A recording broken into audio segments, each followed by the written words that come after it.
Alright. Rear rank. Back. 6 steps to the rear. March. Rear rank. 6 steps to the rear. And keep going. Yeah, straight line. Halt. Everybody, space out. Double arm interval. Keep going. Take the center right here. Might as well. Yep, double arm interval. Yep, run them off. Yep, we need space. Alright, I will try to speak up. If you can't hear me, you have to let me know. This station we will go over bayonet drill. Okay? One of the weapons that the infantrymen had at their disposal. This is an Austrian Lorenz bayonet. It is 4-sided. Most of the weapons, more earlier war. Later on, most of the Springfields and Enfields had 3-sided. Makes for a nasty wound. Okay? Bayonet, for defensive and offensive. It's basically a defensive and offensive weapon.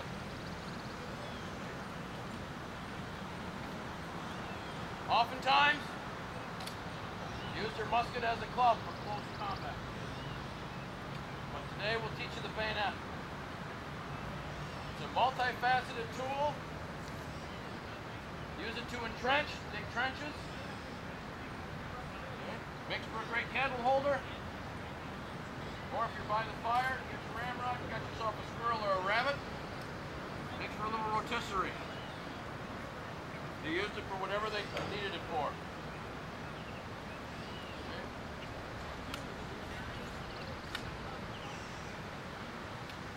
They also stacked muskets with the bayonet. How many have seen the tripod of 3 muskets together? They're all interchanged with the bayonet. So, first off, order arm. Muskets at your right-hand side. Okay. Now, shoulder, arms. Bring up your right-hand side. If you can, put your fingers right around the trigger guard. There's 4 quadrants, and it's in French.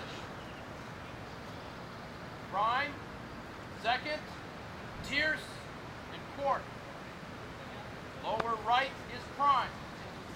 Lower left is second, like a window pane. Tierce and quart. Upper left, upper right. First position from here for shoulder arms is guard. Right foot back behind your left. Knees bent a little bit, but you got some balance. Okay. So from here, an offensive maneuver would be thrust. Guard. Thrust. Guard. Okay. Thrust. Next one is develop. Guard. Thrust. Develop. Guard. Good. Okay. Learning that so quick, we'll go on another one. Called the passade. Passade. Right over your left foot and into a develop. Guard. That's a guard. No, right where you are. Yep. So passade. Right over left into a develop. Guard. Passade. Right over left into a develop. Guard. In retreat. Right, left. In retreat. Right, left. Good. Advance. Left, right. Advance. Left, right. Okay. Next one. Now, with those, I can say in prime, thrust. Lower right. Develop. Guard. In second, thrust. Lower left. Guard. Up as you were. In second, thrust. Develop. Guard. In tierce. Upper left. Thrust. Upper left. There you go. Guard. In quart. Upper right. Thrust. Guard. Those are the 4 areas. There's some other ones, but we're going to get into some defensive maneuvers. They're called Parry. In prime, Parry. You're going to turn, you're going to lead with the lock plate up. Where the hammer is. Yep. Turn it around the other way. Yep. Lock plate up. Flat along your forearm. Okay. And you're basically taking it from guard, and you're going to swing, you're going to lead with the rammer side, back side. Woo!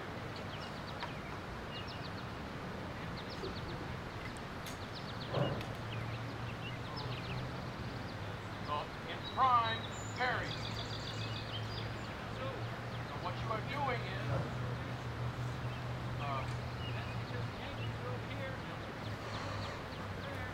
so he's going to come at me with a thrust of some sort.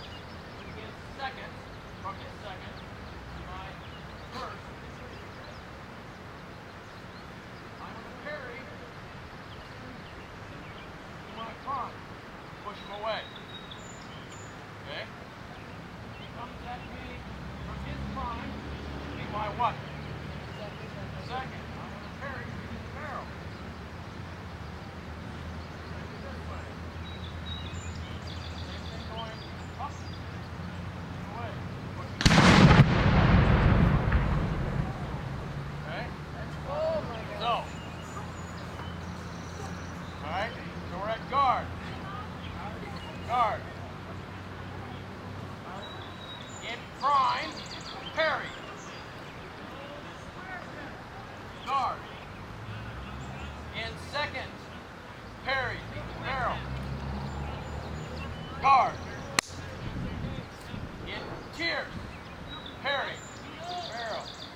Remember I said advance, advance, retreat, retreat.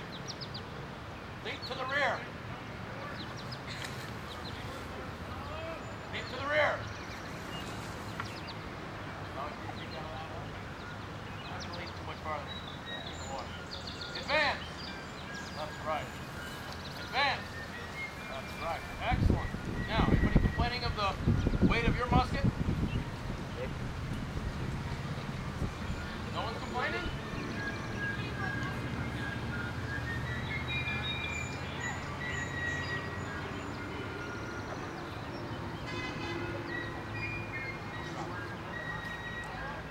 Alright. So you're at guard. Alright. Thrust. Guard. Thrust. Develop. Guard.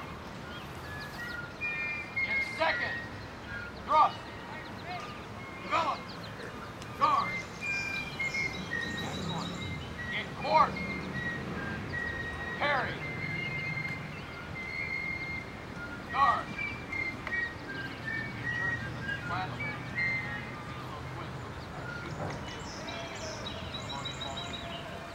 In court. Parry. Guard. Leap to the rear. Leap to the rear. Advance. Right. Advance. Excellent. Now, another one.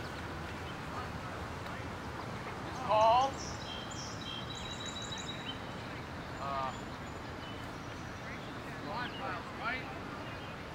Volt.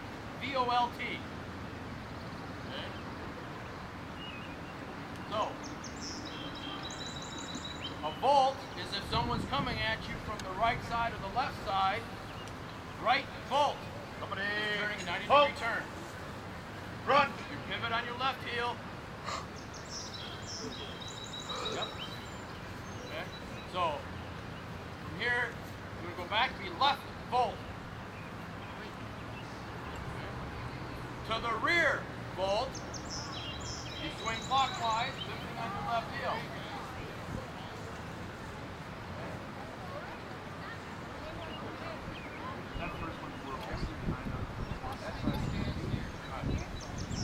To the rear, volt. Do it on your left. Swing clockwise.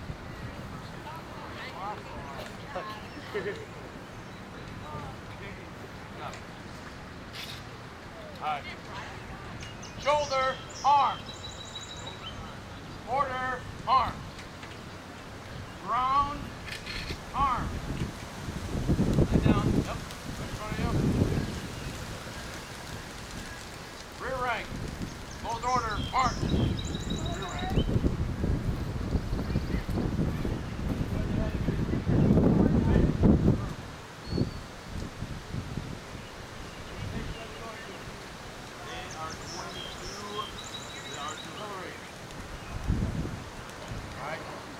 Right, face, close order, march. Well, stepping on the muskets, forward. Going to the shelter. March.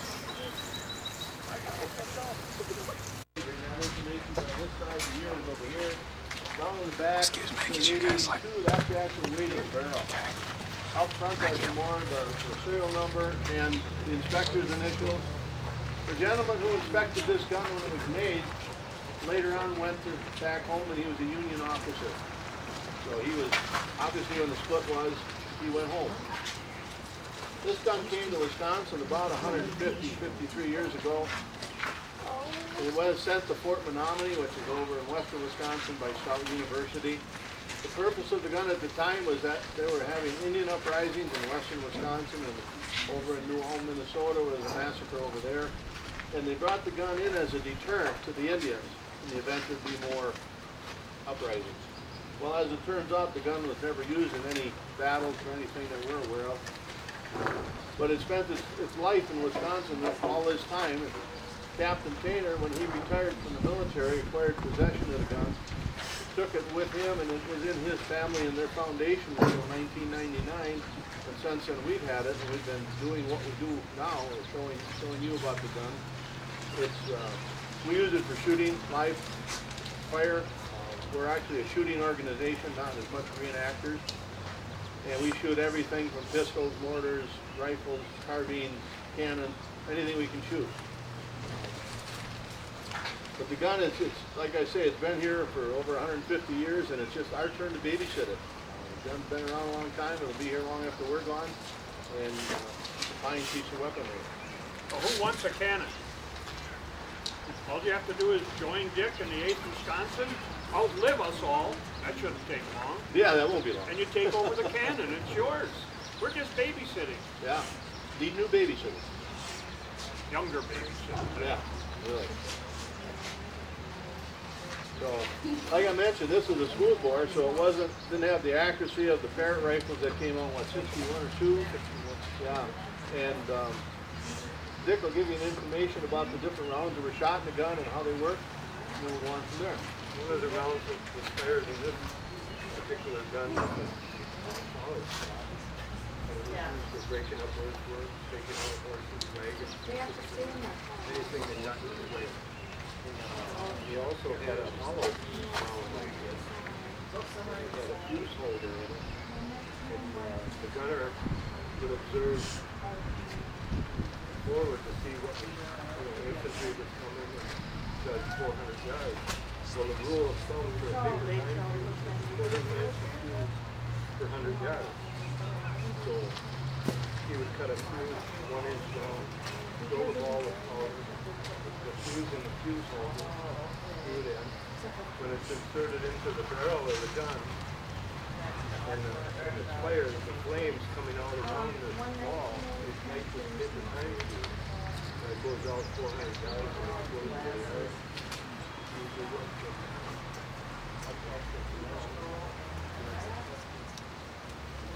Another round that we used, being that this was a smoothbore and it was almost obsolete by the time the Civil War started in the 1860s, they had come in with a Merrill rifle, and it was a rifle gun.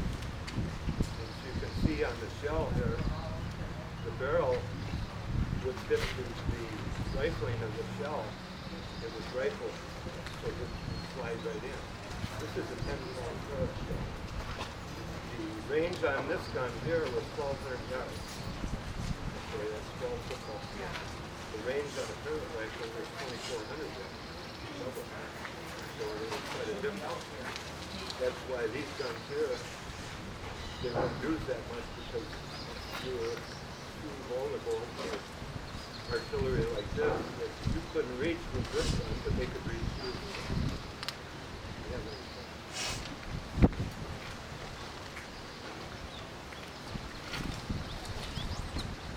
You know, in the Civil War, they didn't have any radios or forward observers or communication, mostly by hand signal, flags, horses, because you get 6 guns to a battery on a line at Gettysburg, there was 115 or 120 cannons on the line. You can imagine when we fire this, you'll see how much smoke there is.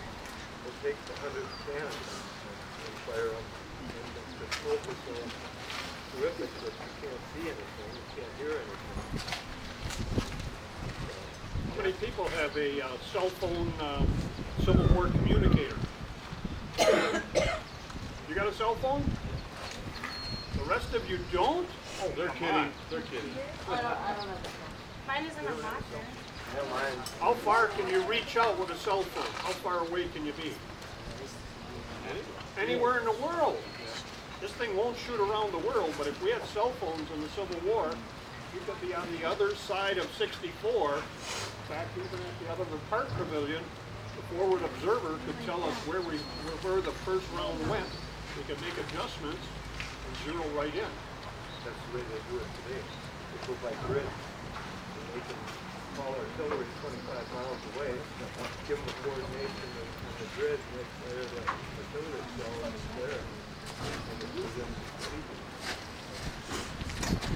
But with this gun, you can only shoot as far as you see. Even though it shoots 1,200 yards, 1,200 yards today would do you no good. You can't shoot much beyond the grid to the other side here because you can't see where the impact is.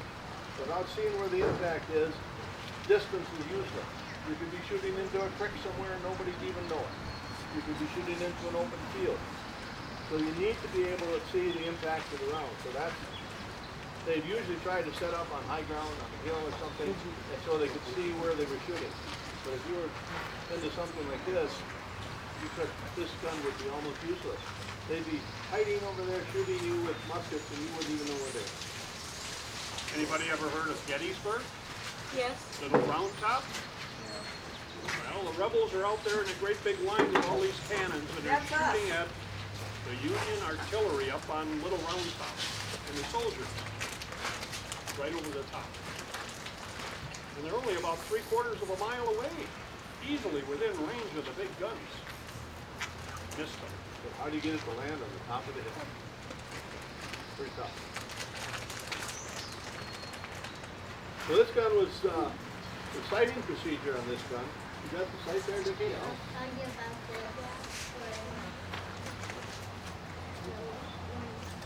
You know, for elevation, you just run the screw up and down to change that.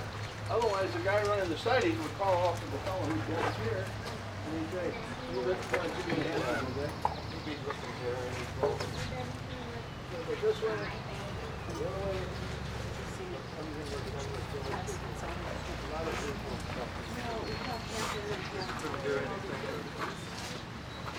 And that's how we actually sight the gun now when we shoot competition. And this gun is fairly accurate. We've done real well. Anybody got horses? Ever deal with them? Now put 6 horses together with all these cannons going off and see how calm everything is. You couldn't hear anything. The fellows from the 8th Wisconsin were recruited between Merrill, Wausau, and Stevens Point. They were good artillery people because they were used to working with moving big equipment or moving things, the loggers. They worked with horses. They knew all of this stuff. And when they came to the military, they had to learn a little bit about the gun, but they already knew the animals. They knew moving heavy stuff. So it was important that they knew that. And the other thing that artillery people had to know, they all had, with interchanged positions, they all had to know how to read and write. And that was not as common as you think back then, because they had to be able to judge distances, do a little bit of math, and understand the information. So they had to have some education. Where are we on time? What time do we have left? We have 7 minutes. Okay, 7 minutes, all right. Thank you. Yeah. You got to keep the war running on time, on schedule. That was one of the big problems at Are there any Gettysburg. questions on the gun? Anything that you may have a question on? What maybe missed? When you fire it, does it like kick back? If there were a real live round in it, there's nothing in front of the powder right now except for a bag of oatmeal. But if there was a round in it, like the one he's handing out, the gun would back up about 3 to 4 feet, maybe farther, depending upon how hard the ground is. Soft ground grass, it'll go less, of course, but in hard ground, it'll go, in the parking lot, it'll go back 10 feet or more. You know. So that's why when the loading, after the gun is loaded, nobody stands behind it. So the lanyard comes way over here, you'll see the person pulling that. That person will be out from behind it. Because when the guns are fired, they do come back. And if there's somebody back there, they're going to get hurt. Because this is almost 2,000 pounds altogether. When it decides to move, 2,000 pounds, it can run you over. And it happens. Yep. It's not going to move today. No, it won't move an inch or two if it even does that. Yeah. We don't have a large, right? The charge is small, and of course there's no round in it, so we're not shooting anything out. Back to school, for every action, there's an equal and opposite reaction. Well, when that little ball fires that way, it makes enough energy to shove this big piece backwards. So that's how much energy is expended in this whole thing. There's a lot of power here. What are we shooting today? We're shooting about 10 ounces, 12 ounces of powder, and a full service load would be 1.5 pounds. So we're not even. That was the wrong answer. We're shooting the Union soldiers. We're from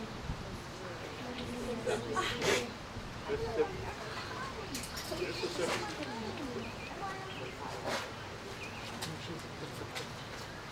Yeah, when this was very devastating. One of the things that when this is brought up to the line, it was hooked on the back of a wagon with the fiddle hook, which you see up there. And the wagon was pulled by 6 horses, of which 3 riders are on the left horses, and they would guide it in. They'd come in, make a circle, swing out, drop the wagon or drop the cannon, go forward 30 yards or so, and then if they're going to be there any length of time, they'd unhook the horses and take them farther back, because the horses were a main target. If you can get the horses, you can get the cannon, because nobody's going to pull it away. So there was a lot of horses killed in the war, simply because that was the way they moved the heavy stuff. And if you're going to try to capture something, first thing you go for is getting rid of the horses. You can't pull this around by hand, not very far.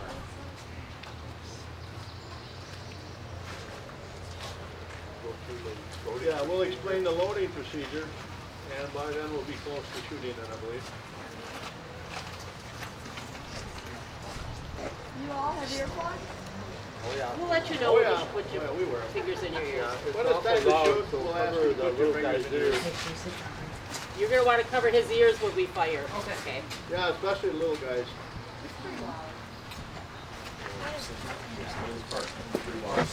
When I came around the corner, I saw smoke and I saw this beautiful can, and I'm like, I'm not missing this. I was at home and I heard the band, and I just came about 6 blocks. Oh, that's good. He was 1 man grams of gold.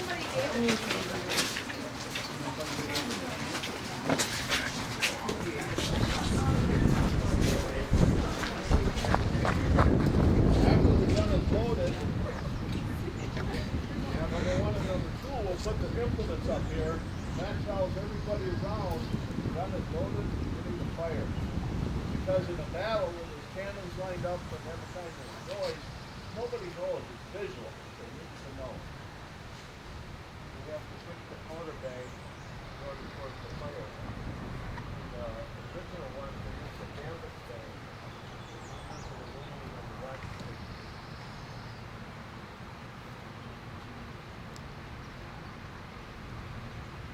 What fires is done is a friction primer.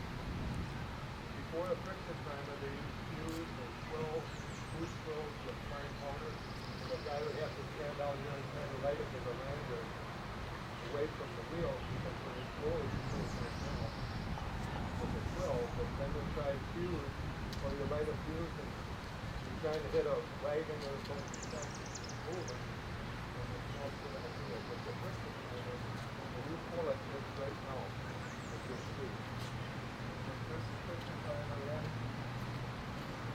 Pick up the lanyard. You don't want to move it with bubble, or that swings out and snaps.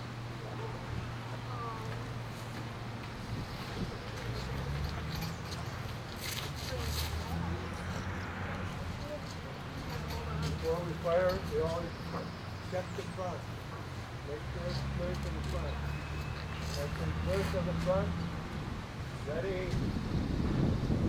Fire.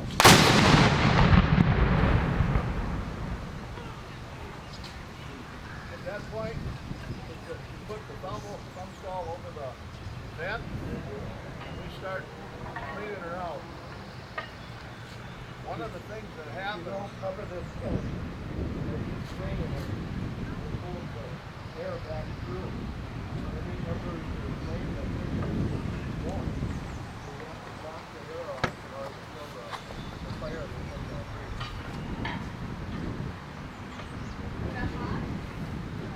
That hot? This is the hottest stove I've ever worked with. I mean, you put your hand on this is cold right here. When we shoot competition after about 7 or 8 hours, it's hard to let it go.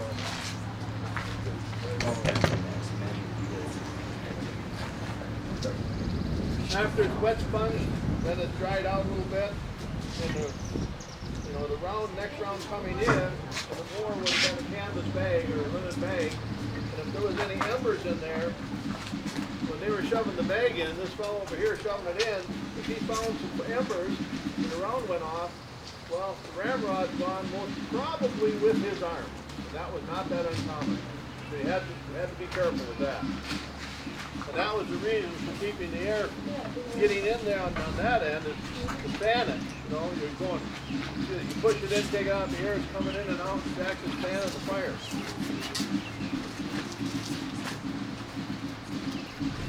Any other questions? Hey, Sergeant, we are going back. No, I don't want to go. Nobody's behind the surcharge. Is there a first bumper? There's no fourth bumper. We even did advanced drill there. I even got it to School has to shift over.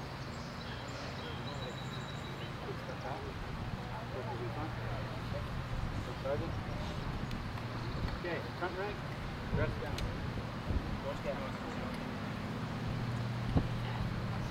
Right dress.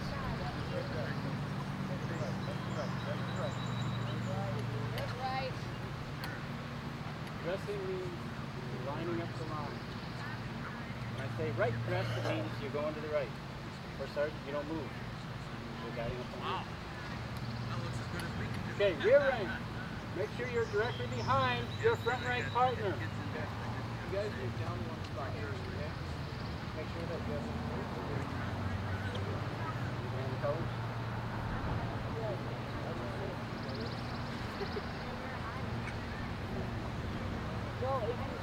You're on your left, you're on left. You go down one.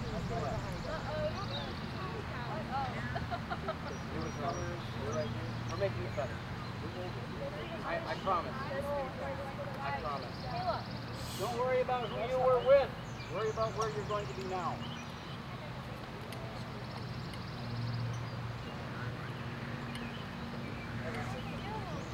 Count by twos? Yeah, we already did. Where you got to count off again for the next round? Okay.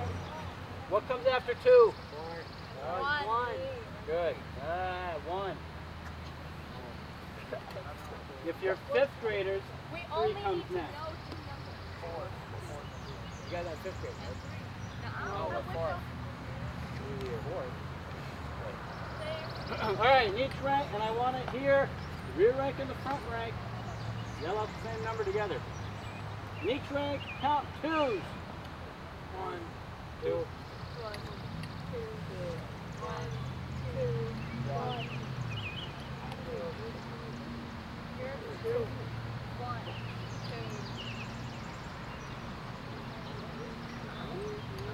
You guys got your numbers? So you guys got your numbers? Yeah! Did you do company right face? Yes. Company right face. One's turn, two's up. You step up. Twos. There you go. Step up. Stand up. Good. You step up to the right. One, Nope. don't move. Nope. One, Nope. don't Stay move. back. You One. want to keep the spacing. But I can't touch it. Wyatt, there's three that are shoulder. Because I can't. You want to keep the spacing though. It seriously does. You want to keep the spacing for when you turn back, otherwise you can feel scrunched up. 1, 2, 1, 2. 1, 2, 1, 2. They did. 1, 2, 1, 2. You guys are too close.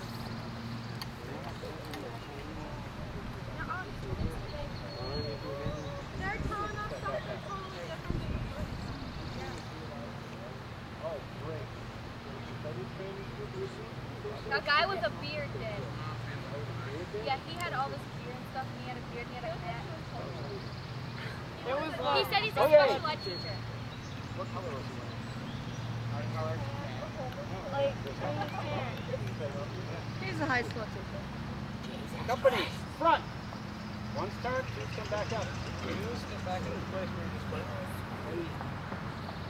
Believe it or not, the Union Army and the Confederate Army pretty much use the same manual. So if Mr. Hoffman's telling you something different, he's reading a different manual.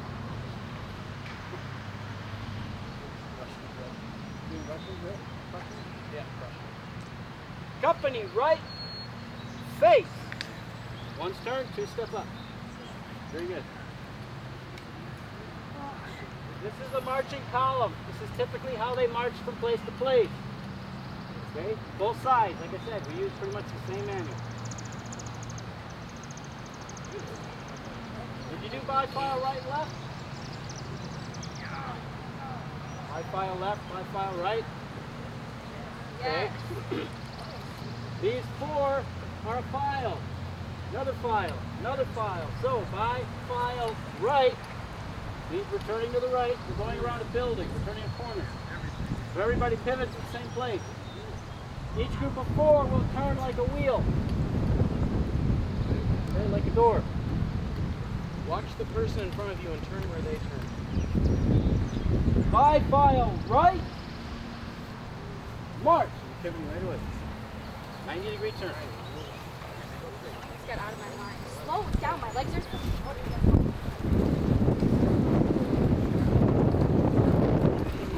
By file right, march.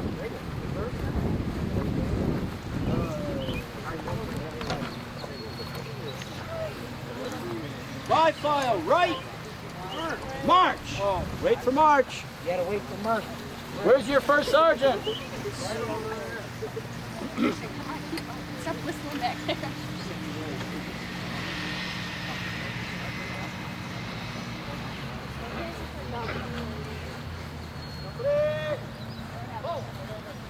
Try company with your line. Oh, okay. So we're going to walk through it first. Company front. All right. One turn, 2 turn back up.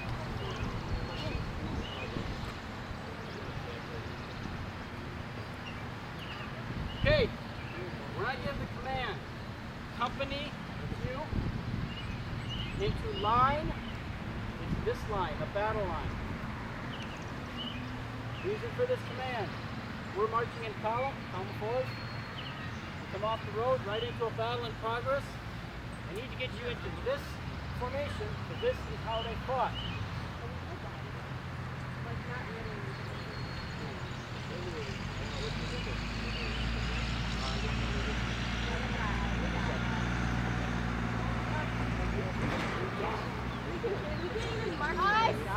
So, you're marching in column, right off the road into a battle. I need to get you into battle line. Command is company into line. March. Each one of you, all you need to do is find the person on your right.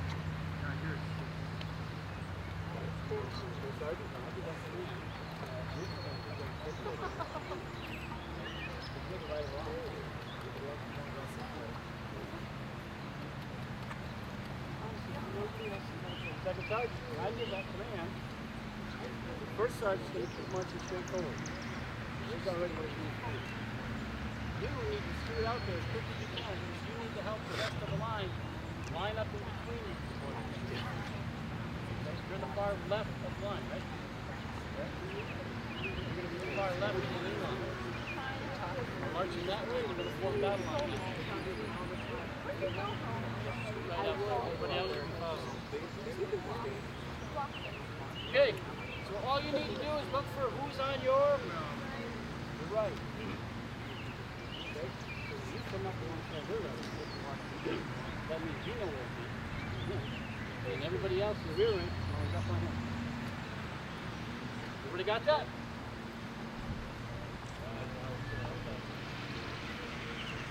Company, right, face. One's turn, who's up? Quiet. The ones don't move. Okay.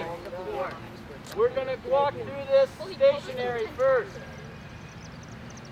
So when I give the command, the first sergeant's just going to stay put. Second sergeant, you're going to run out there. The line is going to be formed right here. All right? It means all you folks back there need to hustle down here. And you'll need to come right up. Company into line. March. Next one. Come on. Where's the rear rank? Where's the rear rank? Hey, Ryan.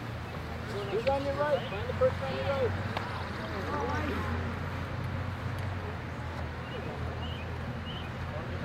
There you go. A lot of talking, but you still did it. Okay, now we're going to do it on the move. So then you really need to hustle. All right? Company, right, face. Forward. March. By file right. March. Right turn.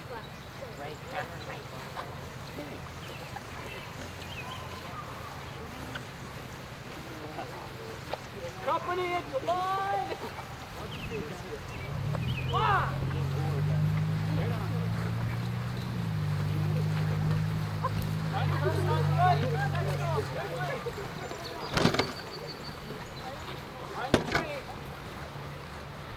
Bring it up. Raise your lines.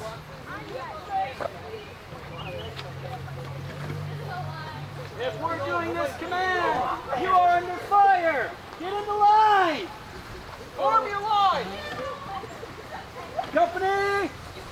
Halt.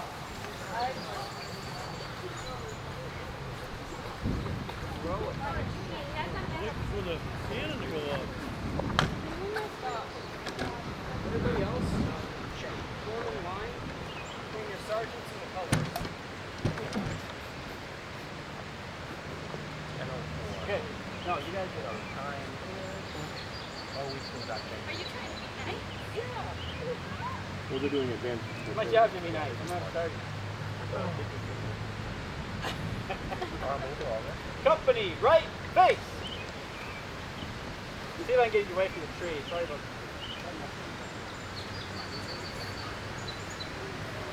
Forward. March. By file right. Wait. March. March now, march. By file right. Right. Not that right, the other right. Oh, look at that.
No, you guys.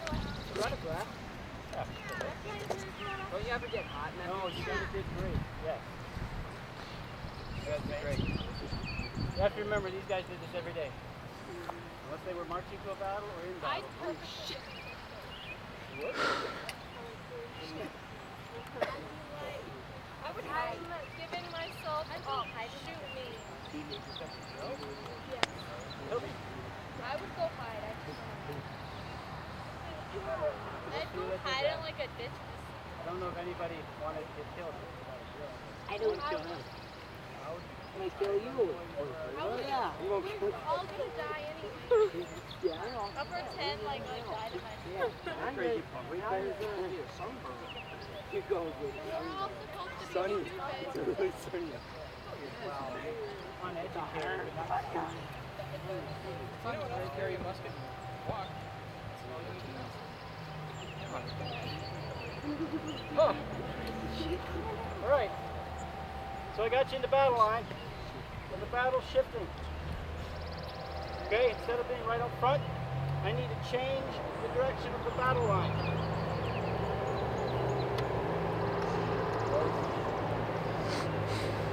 Although I don't know.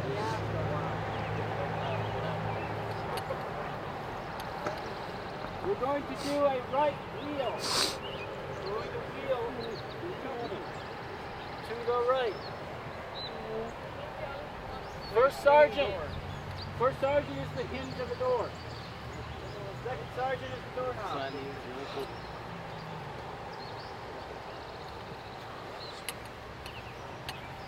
So the rest of you are the door in between. Right? You want to keep contact with your right elbow to the right so that the wheel doesn't drift apart. don't want gaps. Okay, first sergeant, you're the hinge. So all you need to really do is this. And then the rest of the group will come around with you. Right? Company, right, wheel!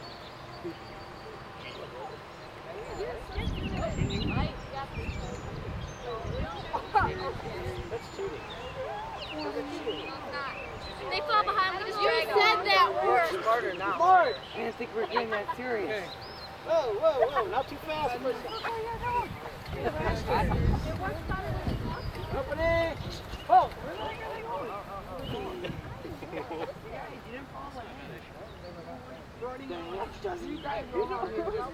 Well, they don't even give us like guns. Okay, so left wheel.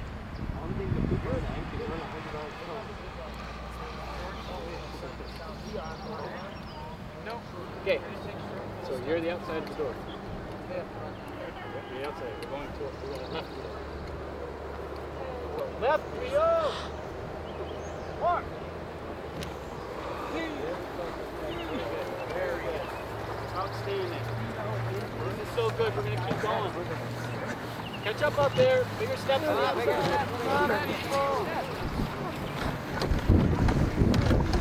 Where's going?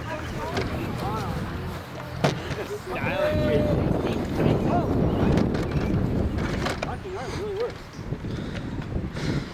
We're the first people to do that, remember? Probably. Why?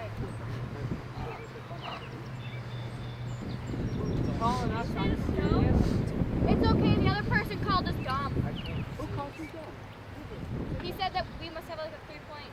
We must have like a grade point average of like 2 points. The homeless guy. That guy told us we had a GPA of a 5th grader. The special ed teacher.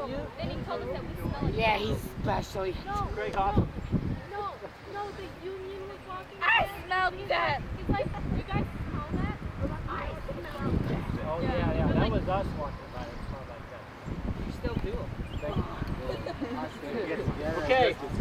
We did wheels. We went company in the line. Time is at like 10:30. That's when we eat.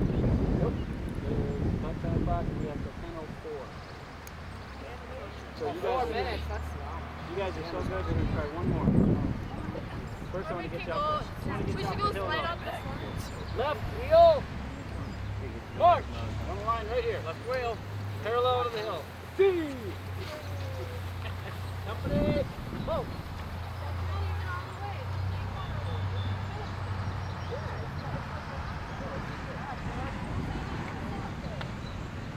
Okay.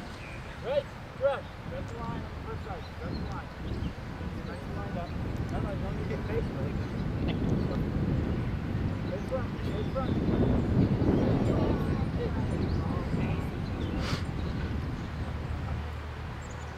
Now, the command we're going to do is a battalion command.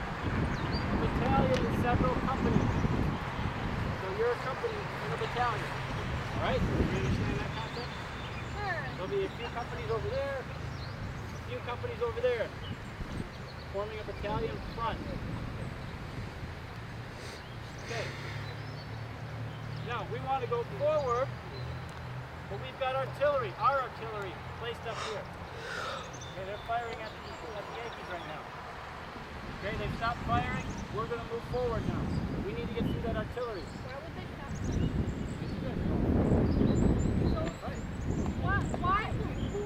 Why would anybody actually follow those rules? I'd be like, sucker! Because you get paid to follow those rules. $13 a month. It was a matter of patriotism. Oh! It was Dang! a matter of patriotism on both sides. Now, How would it be? if I leave you in a battle line front like this, and we go forward, what's going to happen when we hit those artillery pieces? Get shot?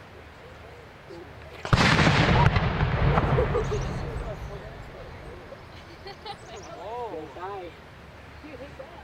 all right, just real quick, listen up, real quick. We want to get through that artillery, and instead of having the battle line come apart and go around, we would have each company go into column of company. We go through the artillery, and online.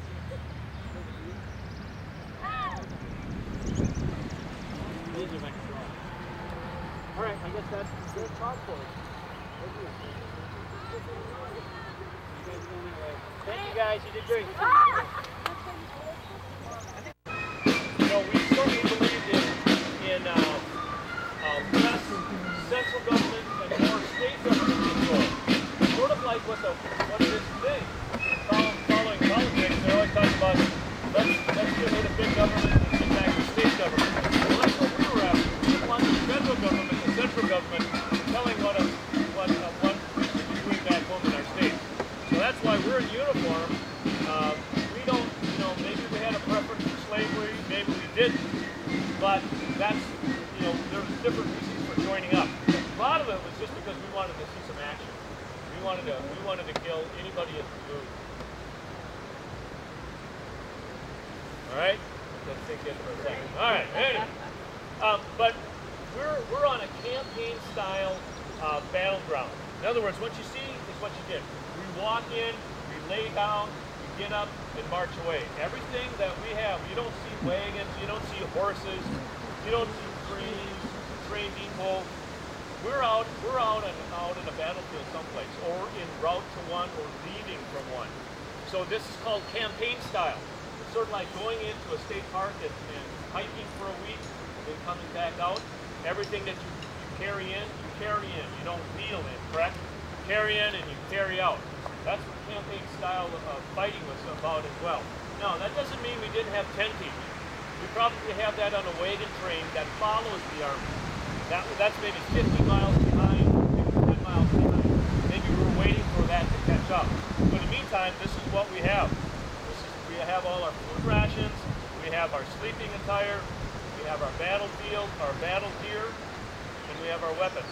Okay, that's what it's all about. As you can tell, we're all dressed a little bit differently. We're not as uniform, possibly, as we'd like to be. At the beginning of the war, we were more uniform. But over the course of the months and years, things wear out, and we didn't have the infrastructure to provide us with this military issue, so we had to go with what we have. So if you notice, even our hats are different. My hat is called a slouch hat. Some of you have slouch hats on. It's a very economical type of hat. It's probably a civilian hat. It's not a military issue hat. A lot of them would have linings in them. A lot of them would have like a nice silk lining in them, but over the course of months or even a year or two, that lining would wear out. And if you didn't have the material, you'd just rip it out because it just became a problem. But this was really a nice hat because, for one, it kept the hot sun away from me. It kept the water off me. Like if it rains today, it'll keep the water off my face. And like I said before, the sun, this was a wide enough brim around it, so when I have it on here, I won't get a red, okay, I wouldn't get a red neck because of the wide brim. It also, if I needed to go down to the river and get, if I wanted to shave some of the lice out of my face, okay, and get rid of this, I could go down to the river and grab some water, and the felt, would basically keep that water in there for a little while anyway, maybe until I'm getting rid of some of this growth if I had to. But this also protects me from the wind, and this leather thong that I have on here, I could put it this way so I wouldn't lose it in battle, or I could tie it down and I could keep my ears from getting cold. Looks pretty silly, doesn't it? But when you're out there freezing, you don't care what you look like. You wanted to stay warm. And then also it provided a nice pillow at night. This felt that. If you notice, the other privates here, he's got a forage hat. This one would have been military issue to him or to a company. And it's a little different. It came from the French. The French developed it, a French kepi. This is a French style hat, but they extended it so you could actually go out and forage with it. Go out and find berries or fruits or roots. You could fill your hat up and bring it back to camp. So this is called a forage hat. Forage cap. What we have here is a straw hat. Really nice, really nice now. Like during the summer months, summer campaign battles, this is what you would like. Cool, it kept a nice wide brim so you wouldn't get sunburned, kept the sun off your face. It would be really nice. Now, for the women during the war, of course they didn't wear hats like this, but they would wear bonnets, correct? And they would wear really wide brim bonnets, especially in the south, to keep the sun off. They wanted to keep their skin as lily white as possible. Lily white as possible. They didn't want to, especially the women, they didn't want to look like their servants or the slaves. They didn't want any color to their skin. So they would wear coverage, nowadays, girls, women go around with hardly anything on as much as they can get by with, correct? And society accepts it. But in those days, society said, cover as much skin as possible. So they'd even wear gloves, lace gloves and everything, just to keep their skin as lily white as possible. It might go back to that cancer that we have today. But anyway, this is our uniform. It's made of wool. All of our uniforms are made of wool. Nice, scratchy wool. When it gets wet, it sticks. But the nice thing about wool is it dries out a lot easier than the cotton shirts that most of you have on. If we stand out here and if there's a rain pour, your skin will get really sticky and wet with those cotton shirts. It takes forever for cotton to wear out. But with the wool, it lets your skin breathe. Even in the hot summer, it lets your skin breathe. You can sweat, but it lets your skin breathe on it. And then it's warmer in the winter. We just didn't have the luxury of having a summer wear and spring wear and fall wear. This is what we wore, year in and year out. Okay? Even our trousers are made of wool. Okay, now I'm bow-legged. You can throw a football through my legs. So I never have to worry about the inside chaffing, but maybe some of you would. And when you're marching with wool, it rubs, and it gets pretty sore in there, all right? So you'd wear one-piece underwear, long piece. You'd always have underwear, long underwear on. And it was called unmentionables. And in fact, what we have on right now this would be, like if there was an officer present, or an enlisted officer present, or a female in the camp, we'd always wear this. Okay, if they weren't in camp, maybe we would on-blouse a little bit. We never called our shirts shirts, we called them blouses. And then when women weren't present, we would on-blouse ourselves. Because the t-shirts that you have on today would be considered unmentionables. We wouldn't wear that out in public. We would always have a jacket or a vest like he has underneath. We'd always wear that, all right? Our shirts were made of high collars, again, to keep the sun off our neck. That was the style of the day, and it was the style for many, many years, okay? And we would always try to keep ourselves buttoned and bloused, especially during the day. In battle, we would carry everything on into battle. We barely we took everything off. If you notice, what we have here is what we would take. This is a bedroll. Again, a woolen blanket. We would sling it over. Sometimes we would have a pack. We'd wear it in a pack, but for the most part, we just sling it over. We'd wear it like this. And inside our blanket, we could have an extra pair of socks, maybe a shirt, maybe a Bible, maybe journals, maybe letters from our girlfriends, maybe letters from our wives, maybe letters from both. I'm not sure. I did get a laugh on that. But anyway, I always bring that up, don't I, every year? Yeah. So anyway, you guys did laugh. You laugh is good. But anyway, we would carry lots of things in there. Maybe medicinal liquor, only for medicinal purposes though, only for medicine, okay? Because we weren't allowed to have liquor. Our officers could drink, but enlisted men were not allowed to drink, all right? But anyway, so then we would also carry, you guys might think, would be called purses. We called them a haversack. I'm sure Major Basil talked about that in class, but this was a Confederate-style haversack. It carried everything in that we needed. We'd carry forks and knives. We even carried, this is called a housewife. This is called a housewife. And inside this housewife would be a sewing kit. Inside that sewing kit would be buttons and needles, anything that you would need to replace, because we didn't have our wives, our girlfriends, or somebody else could do the tailoring for us, so we would have that stuff available. and half the stuff I keep losing. But anyway, that's what would be called a housewife. If you notice, Private over here has a hard haversack. This is more of a waterproof version. Okay, you can carry everything in there and it wouldn't get wet. Mine would certainly get wet, but so I would want to keep it covered. And that way I would use this rubber blanket. This rubber blanket covers everything that I need. It would cover. And it was vulcanized rubber. It was sort of like a new invention of vulcanized rubber. It would be waterproof. And so you would slip it over like this, and there's a slit in mine. And I could carry my weapon underneath there. My powder would be dry. Everything would be dry. Everything, I could march around like this. But when the sun would come out, it would bake me to death because there would be no room to breathe. But it was nice. This is what I'm going to wear.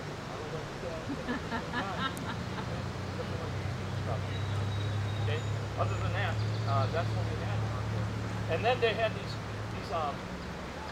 grommets. The reason why we had these grommets in here is because we could slash these two together and we could make a tent. Find some sticks, branches, okay.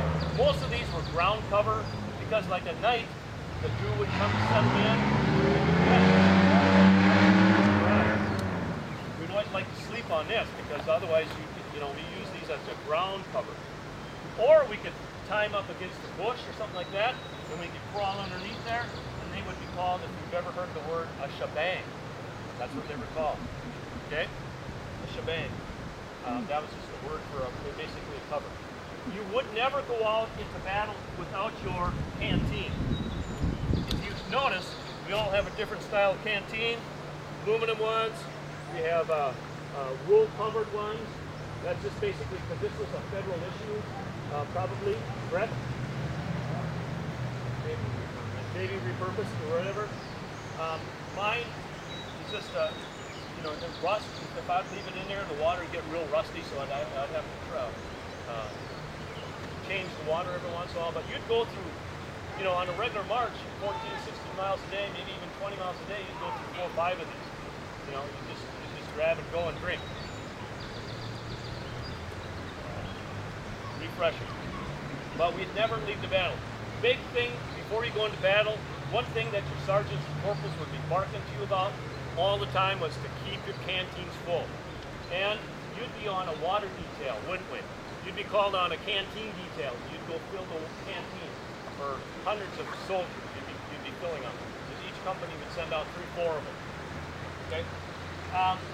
Our food rations. Normally, there's 3 of us today, but normally you would have a food ration of 4 people.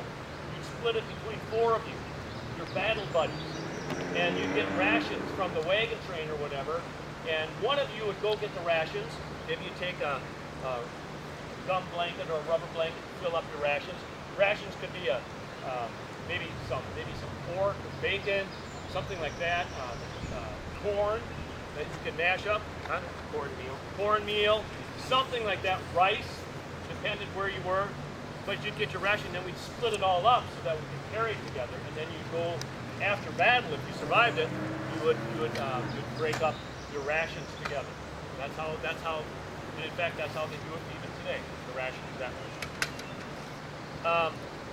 What else was I going to say? Oh, shoes. I see that you have all sorts of different shoes and soles and things like that. What we wear is a type of brogan, and this is on both sides of the Federal and the Confederate. They were factory made. People would be making them. You'd have a wooden sole on the bottom, and they would wear out.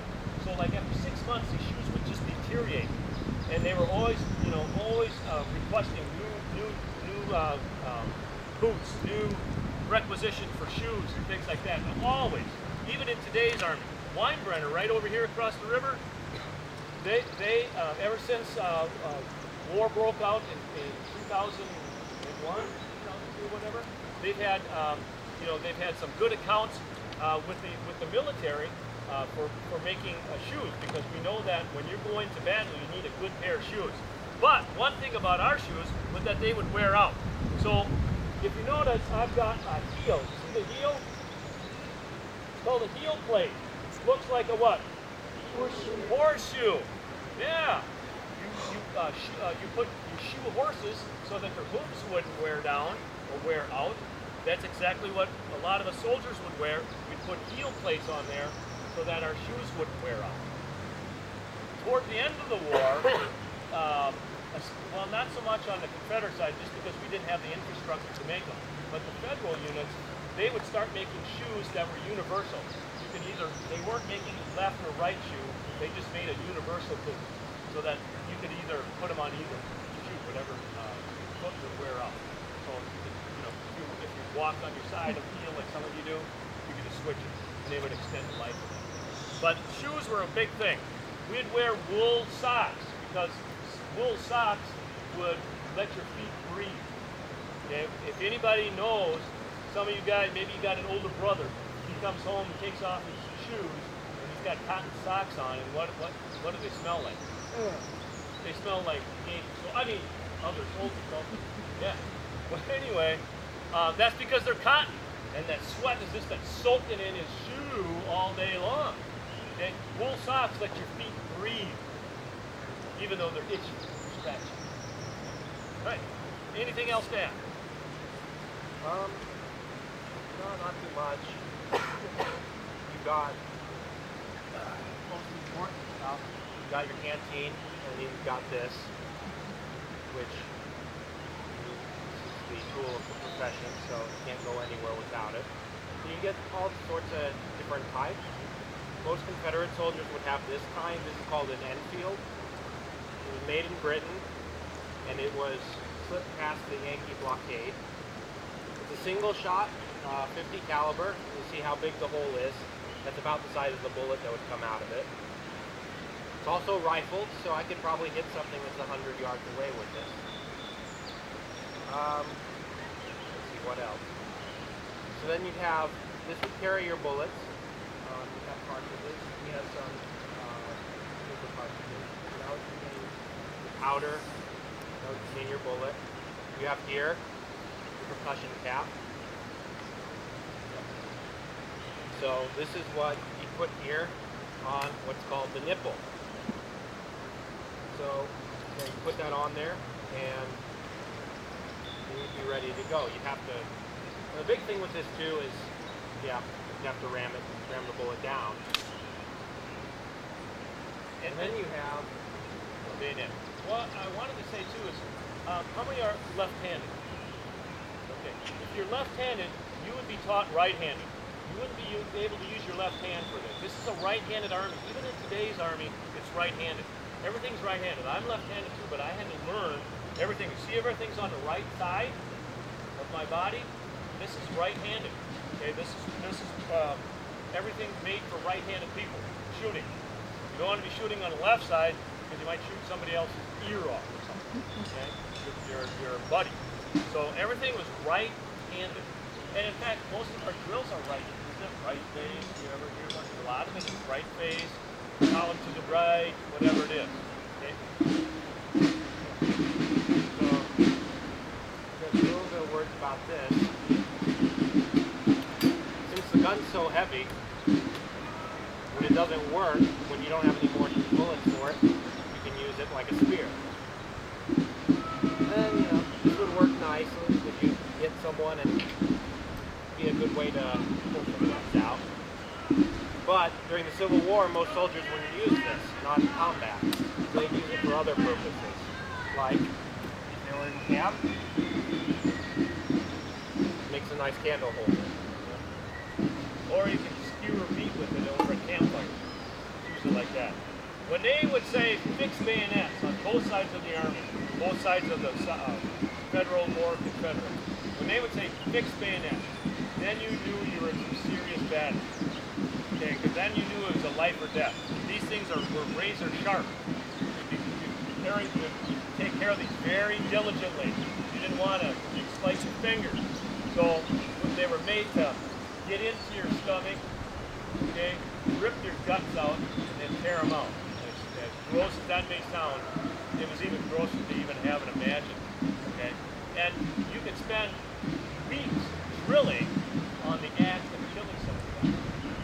Bayonet drill, right? Now, I'm not sure if they go through on that, but that bayonet drill, that was serious stuff. You went into that. Very, very serious. Can we give these guys a round of applause for their time and teaching to us today? I was too, but nobody's over there. So it is their time to fall in and march back to the cafeteria. Let's get into columns of 4, line up, unfurl the flag.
Several years ago, I gave a hard time to my niece. This is Welcome to Civil War Nursing. The people that are here today are called reenactors. So what does that mean? It's we're reenacting the surgeon, the different stations that you go to. I'm doing a reenactment of my great-grandmother. Her name was Magnificent Jane Hamilton. Her named her child Magnificent, right? They did. She was born in 1837, and she worked as a Civil War nurse in Washington, D.C. for all 4 years of the war.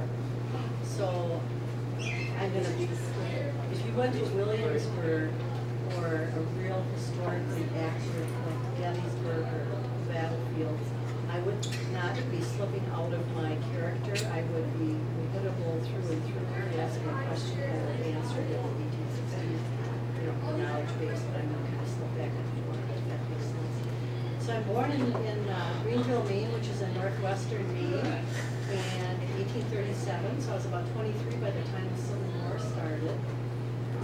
I went through an 8th grade one-room schoolhouse, and then apparently my parents had enough money to send me to what's called an academy, which is kind of a combination junior college, which is usually a 2-year college. Like the tech is a 2-year college, but it's not everything called a junior college. And high school. And that was about a half an hour away south of Greenville. By today's standards, it's about a half an hour away.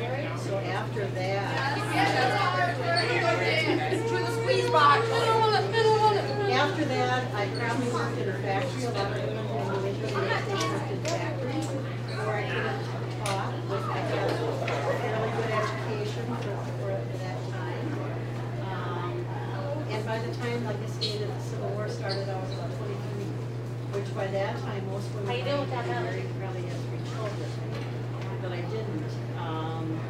And I would have probably started out from Greenville in a stagecoach or wagon as far as transportation. Then the railroad in the 1860s in Maine was probably up to about Portland, which is the capital in the eastern part of the state, and that would have taken me all the way to Washington, D.C. I would have been paid 40 cents a day, which doesn't sound like a lot of money, but in 1860, 1861, it wasn't too bad of money for a woman. And I saved enough money that after the war, I moved to Umro, which is west of Oshkosh. I think you know where Oshkosh is. And I had enough money to purchase land, which was very unusual for a woman in those days. The government would have paid for my transportation to and from the hospital I worked at. I was fortunate to be able to work in a large hospital. There was about 4 different levels of hospitals, all the way from the first aid station to the field hospital, to the big cities like St. Louis, Missouri, Ohio, Washington, D.C. We even had a smaller hospital in Madison, Wisconsin. We would have lived in what were called boarding houses. They were usually run by women that were single or widowed that needed to earn money because the average woman wasn't working outside the home at that time. And the government paid for our boarding room, which meant that the boarding room would provide us 3 meals a day and our room that we could stay in. Nurses up until the Civil War were not very well thought of. It was if the Civil War did nothing else for the nursing profession, it elevated it to what we now think of as a professional level. Nurses prior to that were kind of women of ill repute. The first nursing school in the whole world wasn't until 1860, and that was in London, England, and that was started by Florence Nightingale. Anybody heard of Florence Nightingale, Lady with the Lamb? And if you go to Aladdin's Lamp, looks like you'll see pictures of her walking amongst the cots and the beds with her lamp. And the Crimea War was a civil war between England, or a similar civil war between England and Russia. And it lasted several years, and it had as many men killed, and it had as many casualties as our Civil War did, which was a lot. So Florence came from a wealthy family. She was very well educated, and she told her parents she was going to go to Russia to work in the Crimea, and I'm sure they said, you're going to do what and go where. But she did, and when she came back, she started the first nursing school. She wrote a book on nursing. It's called Notes on Nursing, and back in the 1960s, when I was in nursing school, you can figure out how old I am, and I graduated from Merrill High School in 1963. So she had written this book called Notes on Nursing, and some of the principles and ways of teaching were still being used 50 years ago, and I would guess that some of them are still being used today in the schools of nursing.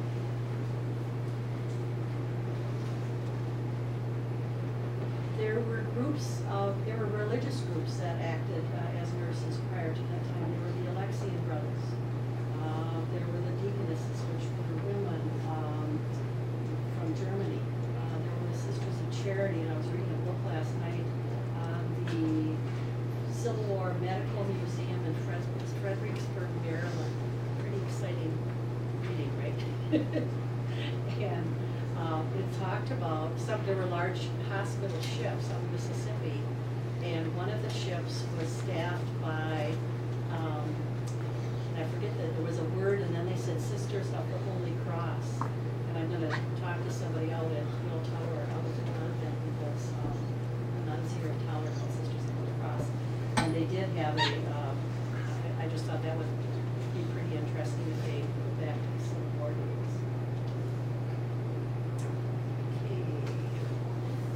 Men in the Civil War outnumbered nurses, male nurses by 4 to 1. So for every female nurse, there was 4 times as many male nurses. By the end of the war, there was probably about 4,000 women that had volunteered, and again, the minimum time was for 3 months. The head of the Army Nursing Corps during the Civil War was a woman called Dorothea Dix, and the nurses hated her. She was really strict and tough, and they called her Dragon Dix. And this was her, I'm not going to bore you and read it all, but this was her criteria for nurses. She wanted her nurses older. She wanted them 31 to 51 years old. She wanted them not very good looking. What's interesting is we have pictures of my great-grandfather, but not of my great-grandmother. So the family joke is my grandmother must have not been very good looking because she was a Civil War nurse. They could not wear jewelry. So my wedding ring is a no-no. They had to wear black, navy blue, or brown. So my apron, it's called a pinning apron. It's kind of like, you ever heard of the Shakers or the Amish or the Mennonites? They don't always use buttons. Years ago, buttons were expensive, and so I just have a couple of T-pins to pin my apron up. So this plaid burgundy colored apron would not, Dorothea Dix would not think it was according to code. And what else did she do? That covered most of the other things. So why do you think she wanted her nurses old and not real good looking? So the men wouldn't get emotionally attached to them? Very good, yeah. And it didn't, as one of the teachers brought up in the last period, so they wouldn't, think about marrying one of the women. But what's funny, because my grandmother joined in about 61, at that time she's only 23, so I think Dorothea found out that she wasn't gonna be able to fulfill enough nurses given for her quota with those criteria, because my grandmother's age. Okay, Clara Barton, anybody ever heard of her? All right. What did Clara Barton found? What organization? She founded the Red Yes, the Red Cross. Yes, excellent. Yeah, the Red Cross is still in existence today. She was delegated by President Lincoln to do some of the identification of the bodies. There are still a large number of a certain type of bird that, you ever heard the term carrion? After a battle, there were the bodies of the soldiers that were dead, and there were the horses and the mules. There was probably approximately 1,000 horses that gave their lives during the Civil War. So as soon as they could, they would bury these soldiers in shallow graves because they wanted, and they put some type of temporary identification. They didn't have dog tags like we do now to identify the bodies. So Clara Barton was delegated by President Lincoln to, if the family didn't want the body sent home, like say my husband, if he's killed out in Gettysburg, I want to be able to see him before we bury him. We want to bury him here in Merrill, and the body should also be in good enough condition that we could see him. So I'm going to touch on embalming in just a minute also. So Gettysburg, Pennsylvania still has all these birds because the birds would help destroy the rotting flesh of the animals and so on. And initially the shallow graves, there's an entire book, and I forget the name of it, about the carry-on at Gettysburg, how after a certain amount of time, the rain would wash away the dirt and so on, and actually some of the women were probably used to come out of the grave until they situation. Okay, so embalming. Anybody know what embalming is? Okay. eliminate, yeah, right, after when somebody dies, either embalm them or cremate them. So prior to the Civil War, if someone died, they were buried in a day or so. They were probably packed in ice. The funerals were from the home. They weren't from the funeral home or the church like they are now as much. So the profession or practice of an embalmer came into being. They would use chemicals like formaldehyde. They would drain the body fluids and then they would put the formaldehyde in to preserve the body and send it home. So when my husband came home to Merrill 2 weeks or whatever after that, or maybe even longer than that, the body would be still in fairly good condition.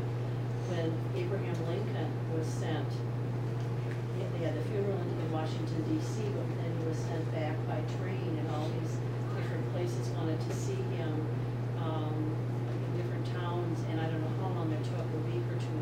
And each time when the people would show the body, they would have to put more makeup on and to make him look as good as they could.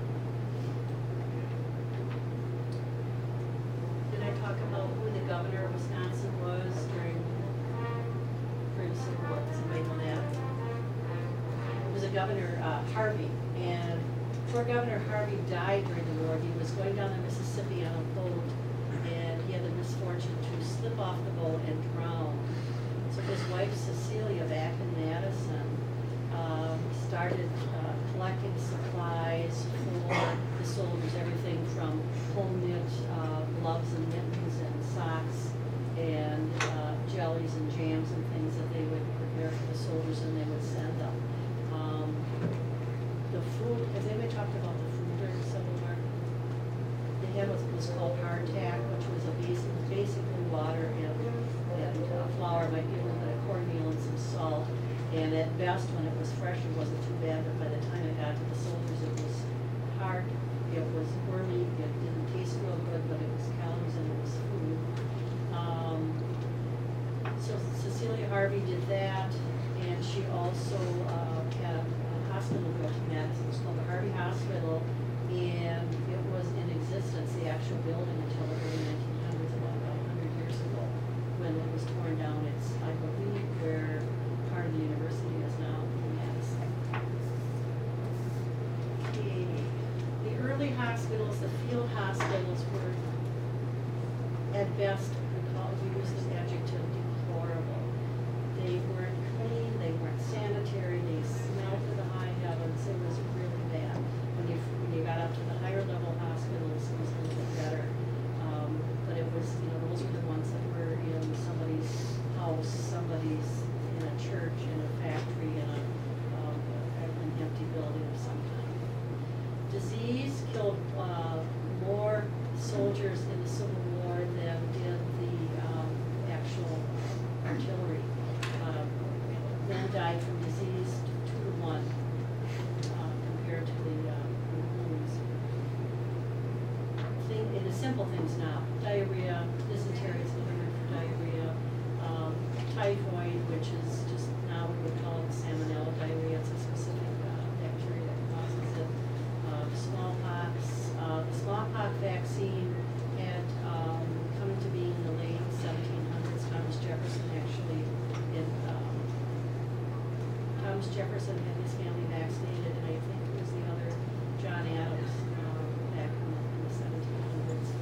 So smallpox wasn't quite as much of a problem during the Civil War as it could have been. How did the men get from the battlefield, depending on how they, if they didn't die right away, if they were well enough to make it for several weeks, a month, how in the heck did they get to St. Louis and D.C. and Cleveland, Ohio, and Madison, Wisconsin? They had a system. William Hammond, who was the head of the medical corps during the Civil War, developed a system of everything from stretcher bearing in the field to the special ambulance wagons to special ambulance trains, and they would eventually get the soldiers to those cities. We never talked about infection, have we? When we get to about the 5th or 6th class, it's what you said. We knew about smallpox, but the ethereal bacteria was just coming into being in the 1860s. We didn't have Pasteur talking about pasteurization of milk. We didn't have Jenner that had developed an official smallpox vaccination. We didn't have Semmelweis and Bayonet yet. So the doctors and nurses probably weren't even washing their hands in between patients and so forth. They thought an infection was actually part of the normal process of healing. If they saw this redness, swelling, increased pain, increased discharge, drainage, it was like, yeah, this is healing like it's supposed to. Completely different than our knowledge base of healing. Medications were entirely different. They used heavy metals. You know what heavy metal is? Mercury, arsenic. I have a book called, it's 1880 something, I forget the exact year, United States Pharmacopoeia, which is, it's about that big, and it lists all the medications that were in use at that time. And the U.S. Pharmacopoeia has been published every 5 to 10 years since the mid-19th century, mid-1800s. And it's really interesting, if you're interested in that sort of thing, because it talks about what was used for medicine, and it's totally different than we have today. But that's where the knowledge was. So medications, William Hammond, head of the medical corps for the North, started 2 pharmacy labs to make drugs. You know, we had more money in the North. We had the industrial complex and so on. So the South was actually didn't have anywhere near the amount of medications. So you could get past and say a lady living in Alabama or South Carolina, and I had relatives up here, and I gave them a good enough reason, and they gave me a pass, so I came up. Well, I'm going to somehow get as many medications as I can. A lot of women activists' eyes on both sides, and what they would do is sew the medicines into their skirts and their petticoats, and then they would get through the lines and they would take it back to the Confederate Army. Two things. You know what GAR stands for? GAR, and the other one is CSA. Anybody know GSR? Okay. GSR is Grand, GAR, not GSR, Grand Army of the Republic, which was the North, and the South was Confederate States of America, or CSA. One of the Southern nurses stands out. Her name was Kate Cummings, and she was the South's Clara Barton. She was from the New England states, and when she was about 10 or 12, her family moved down to Mobile, Alabama. And she organized the Southern Nursing Corps, just like Dorothea Dix and Clara Barton and so on in New York. She's buried in the Mobile Victorian Cemetery. A Victorian cemetery is one, and you may never see one, or you may be fortunate enough to see one, but the headstones in a Victorian cemetery are like, it might be a little baby angel, it might be, I've got a whole type page of the different symbols that people, it wasn't just a headstone, you know, that you see now. Okay, Harriet Tubman. Harriet Tubman's one of my favorite Civil War nurses. She was born in 1820, died in 1913. She was an African American lady. She could handle a gun very well, and she led a group of 700 slaves saved their lives down in South Carolina in Port Royal. And she also acted as a nurse. Well, are we? Raise your hand. Oh, there you are. You look so authentic. Are we done? You have more? I am done. Yep, I think we're okay. And Germany stood alone in the case on the Union cause. In the South, the Germans were sympathetic to the Union. And Germans, they basically all wing it from here. The Germans in the South didn't want to fight on the southern side. So a lot of them escaped to the north, or didn't live through that particular period because they were fighting to the north, because things were, pretty rough. But if you wanted to escape, you had to make your way north somehow and sneak through with your horse or your whatever however way you could find your way up. Another way escape route was going to New Orleans, taking a boat out of New Orleans over to New York City and coming in that way and fighting with the people who were on the East Coast.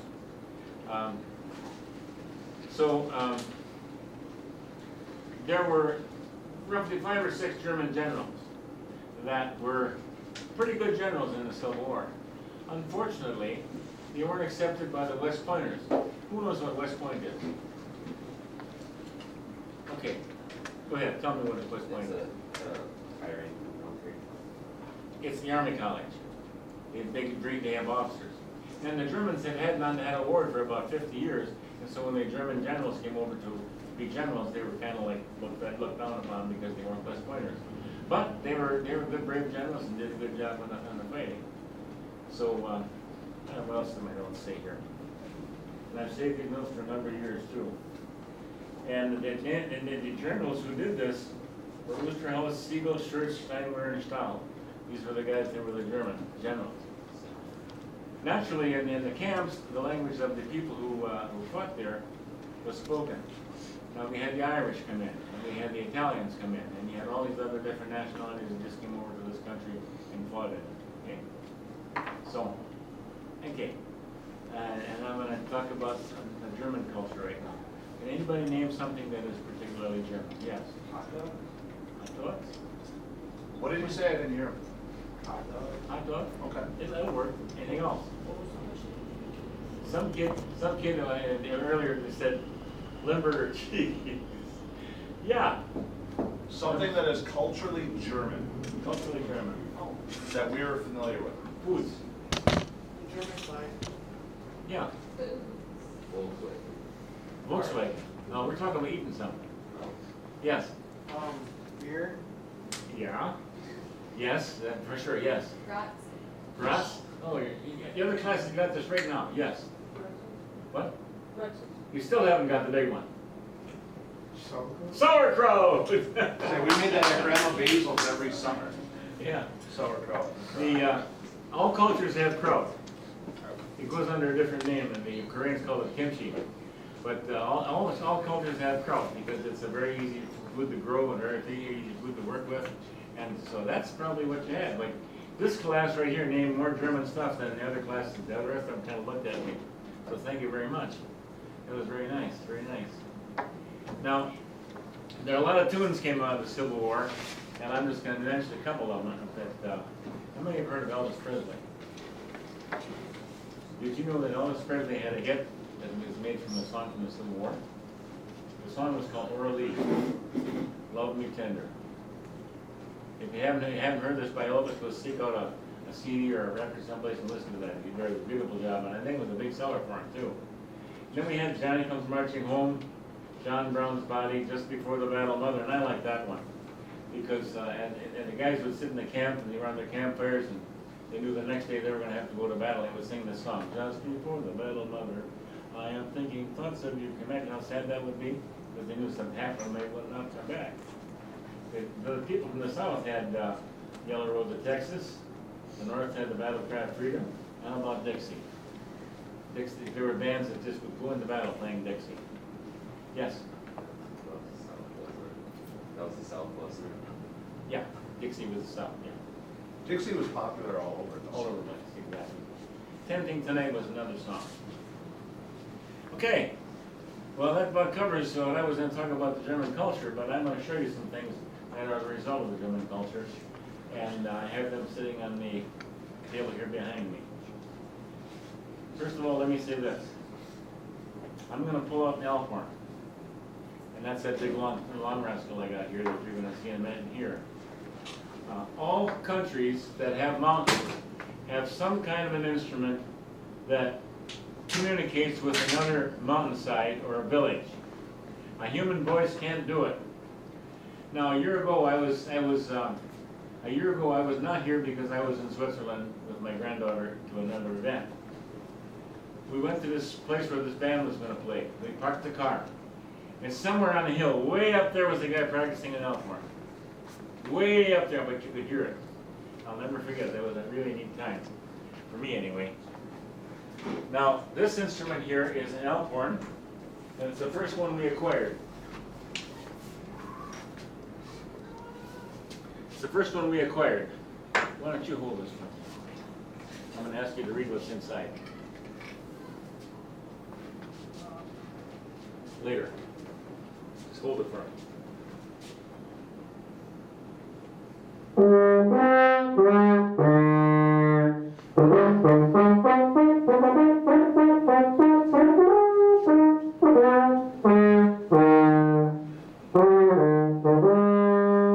Here's the Ricola. Now you can't do the second part of Ricola because this instrument can't play it. If you had a second elk horn in a different key, you could do it. Okay? This is an elk horn. Now, tell me what's inside there, young man.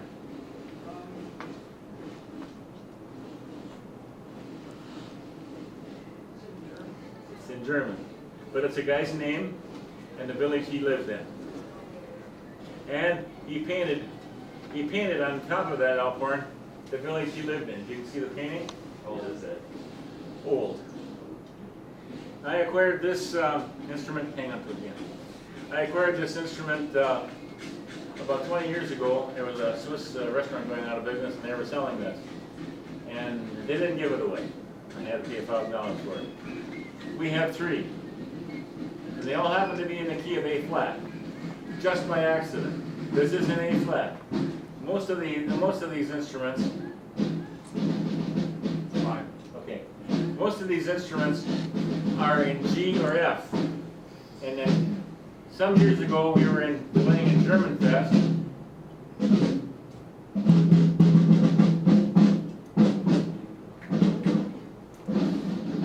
There they go.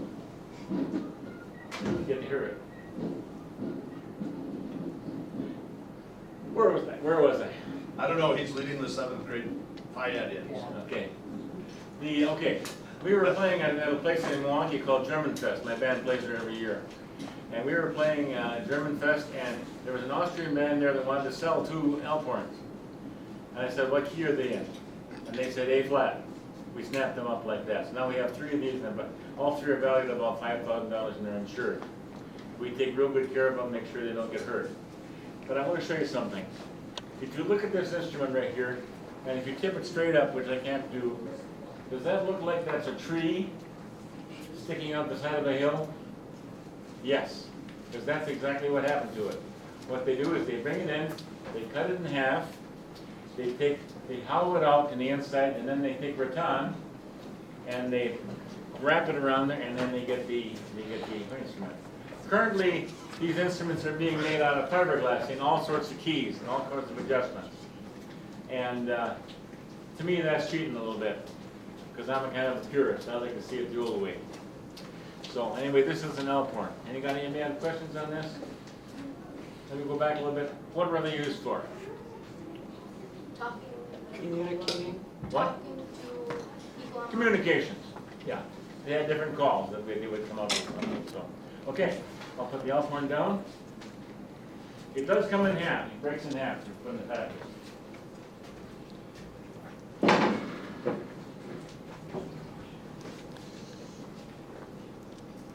This is a valve trombone. Now you probably would assume a trombone would be something with a slide on it. And there is a slide in my case, but this happens to be a valve trombone. Because I'm more of a valve player than I am a slide player. I'm a tuba player, and I have a tuba out in the car which I didn't bring in. You didn't need it. This instrument, if you look at it, you will see that it's pretty much a cylinder. Everything from here clear down to the other end is cylinder. In other words, it's like round. Do you know what a cone is? Of course you do. If something is conical, it has a warmer sound, and this has a brighter sound. This is a trombone.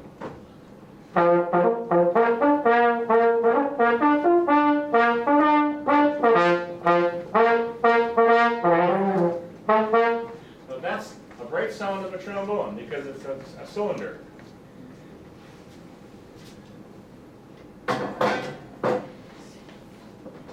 This is one of my impulse purchases. This now is the same instrument played in the same key, but it's a cone. If you can see how it's constructed, it gets bigger as it gets longer. Now listen to the same, listen to the color now.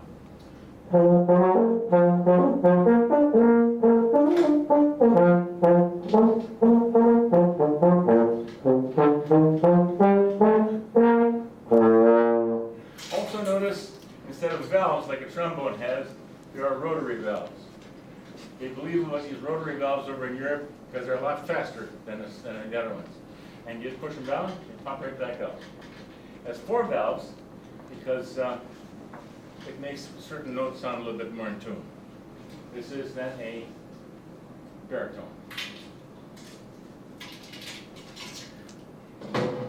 Now, this is the king of all impulse purchases that I made in my life.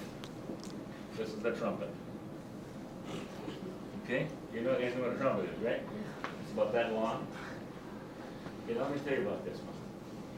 I saw it in the store and I said, gotta have it. It wasn't that expensive. And if you look at it, you will see that there's something green on it.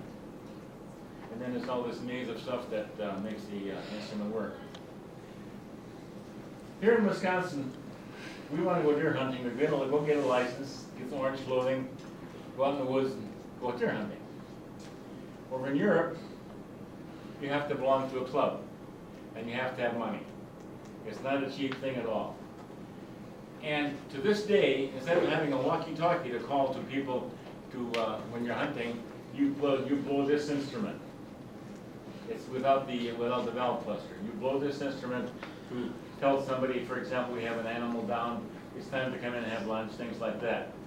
And this is a trumpet, and like I said, I saw this and I said I gotta have this thing. It's a wall hanger. I hang it on the wall in my house because that's what it's supposed to do.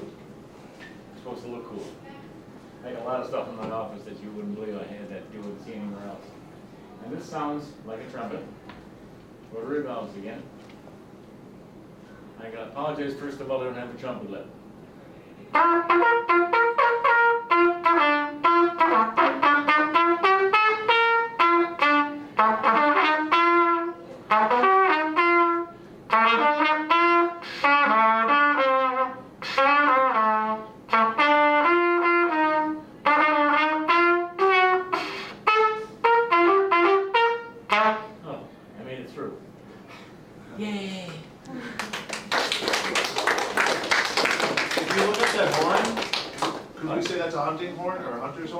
Before the stuff got on it, yeah.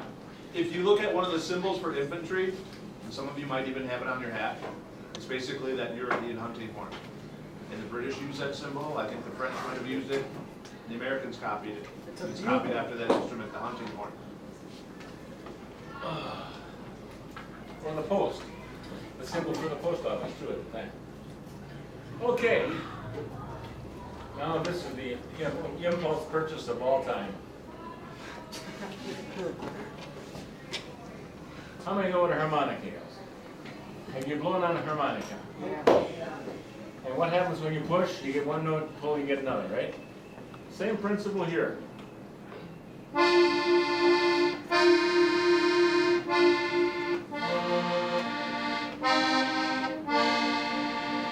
Okay? Now, what's significant about this is, when you play on this side, you do on this side, and it's a no-brainer. Whatever you do here, this goes with it.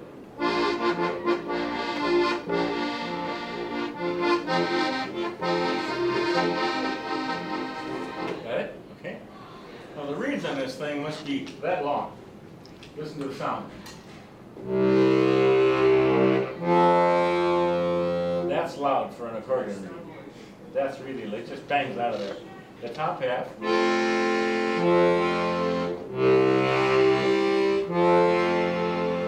I want you to use your ears right now. I'm going to play a note on this accordion. I want you to listen. Listen carefully. Do it again. You hear a little wave in there. This is made by 2 reeds. One is in tune, the other one is slightly off tune. That's what's called a wet sound on an accordion. Tuned perfectly so that it's just a hair off. That's what makes this sound unique. Now, piano accordions will have switches with all kinds of buttons on them, all clarinets, tubas, whatever. But this is a natural instrument.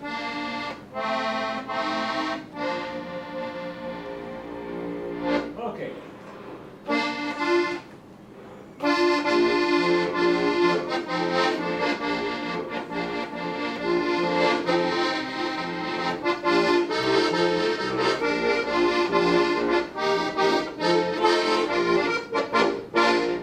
Yeah, you got it.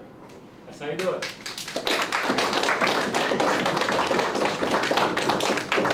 You play and you make these notes. And I was a person who was not a good student in college because I couldn't read music well, but I sure could play without notes. And that helped me get through school several times. Played my way through college, just playing jobs, using my ear. I never had music in front of me. Because I'm one of those rare people that can do that. And I'm proud to say I'm still doing it in a lot of ways. In some ways not, but I'm still doing it. I have a band with my family members are in it. I have a son and a granddaughter involved in it. And it's more money, it's more fun than you can imagine. It's a ball. And that's how I've been involved with music all my life, and appreciate that. Now, are there any questions about anything that you heard or saw today? Sometimes Mr. Brenneman likes to tell a story when he's here about our first experience going to Gettysburg. I didn't do that here, did I? You didn't. You didn't.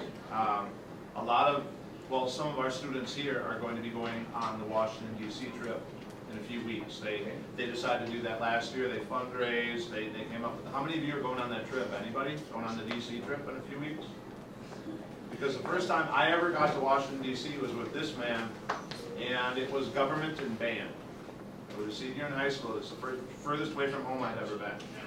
And on the way to D.C., we stopped at a little town in Pennsylvania called Gettysburg. And I knew my Civil War history. I knew that there was a pretty big battle there, but there was one morning we had eaten continental breakfast in the hotel, just kind of walking up the street with some of the friends, and Mr. Brenneman, or Ernie, as I like to call him now, certainly not back then, he said, hey, Bays, go up to the top of the hill and take a look. Tell me what you see. And I went up there, and the whole battlefield opened up, and I came back, and I said that was amazing. Yeah, that got him hooked on that stuff. You just remember those kinds of things, and you remember those teachers that gave you that experience. So just remember that. Somewhere in the line, somebody's going to give you a shot in the arm. Listen, I got to tell you what. Now, this is the last time I'm going to have here. You kids today have been nicer to me than any other bunch all the years I've been here. So I want to give you a big round of applause for that. You don't have to clap for me. I'm just a guy. You guys have a good future. You people have a good future, and just be cool, stay cool, and mind your P's and Q's and behave and do what people tell you, and you're going to come out the winner. Well, they're only mine for like 4 more days. A lot of these kids have had 2 years now. Yeah. So a lot of it, it's been a long run, and we're almost at the end. So a few more days, and on to high school. Good luck in high school. That concludes my portion of the program. Absolutely. Have a good day, everybody. No, it's not. Okay. We're marching outside? I can see it. As long as we can. So sitting down. All right. Let's begin. Before I start, things we'll discuss about regards to medical care for Civil War soldiers. Civil War was fought over 150 years ago. And as medical care folks today, professionals today, we look back at some of the procedures they did, some of the things they performed, and we shake our heads wondering what in the world were they thinking, what were they doing. Okay. Well, they were doing the best they could with the knowledge that they had at the time. Okay. What they had for knowledge is what they were basing their decisions and everything they did off the knowledge they had at the time. Okay. I guarantee you 150 years in the future, okay? They're going to look at some of the things we did today, and they're going to say, what in the world were they thinking? Didn't they know that? No, we didn't know that. We only went with what we know.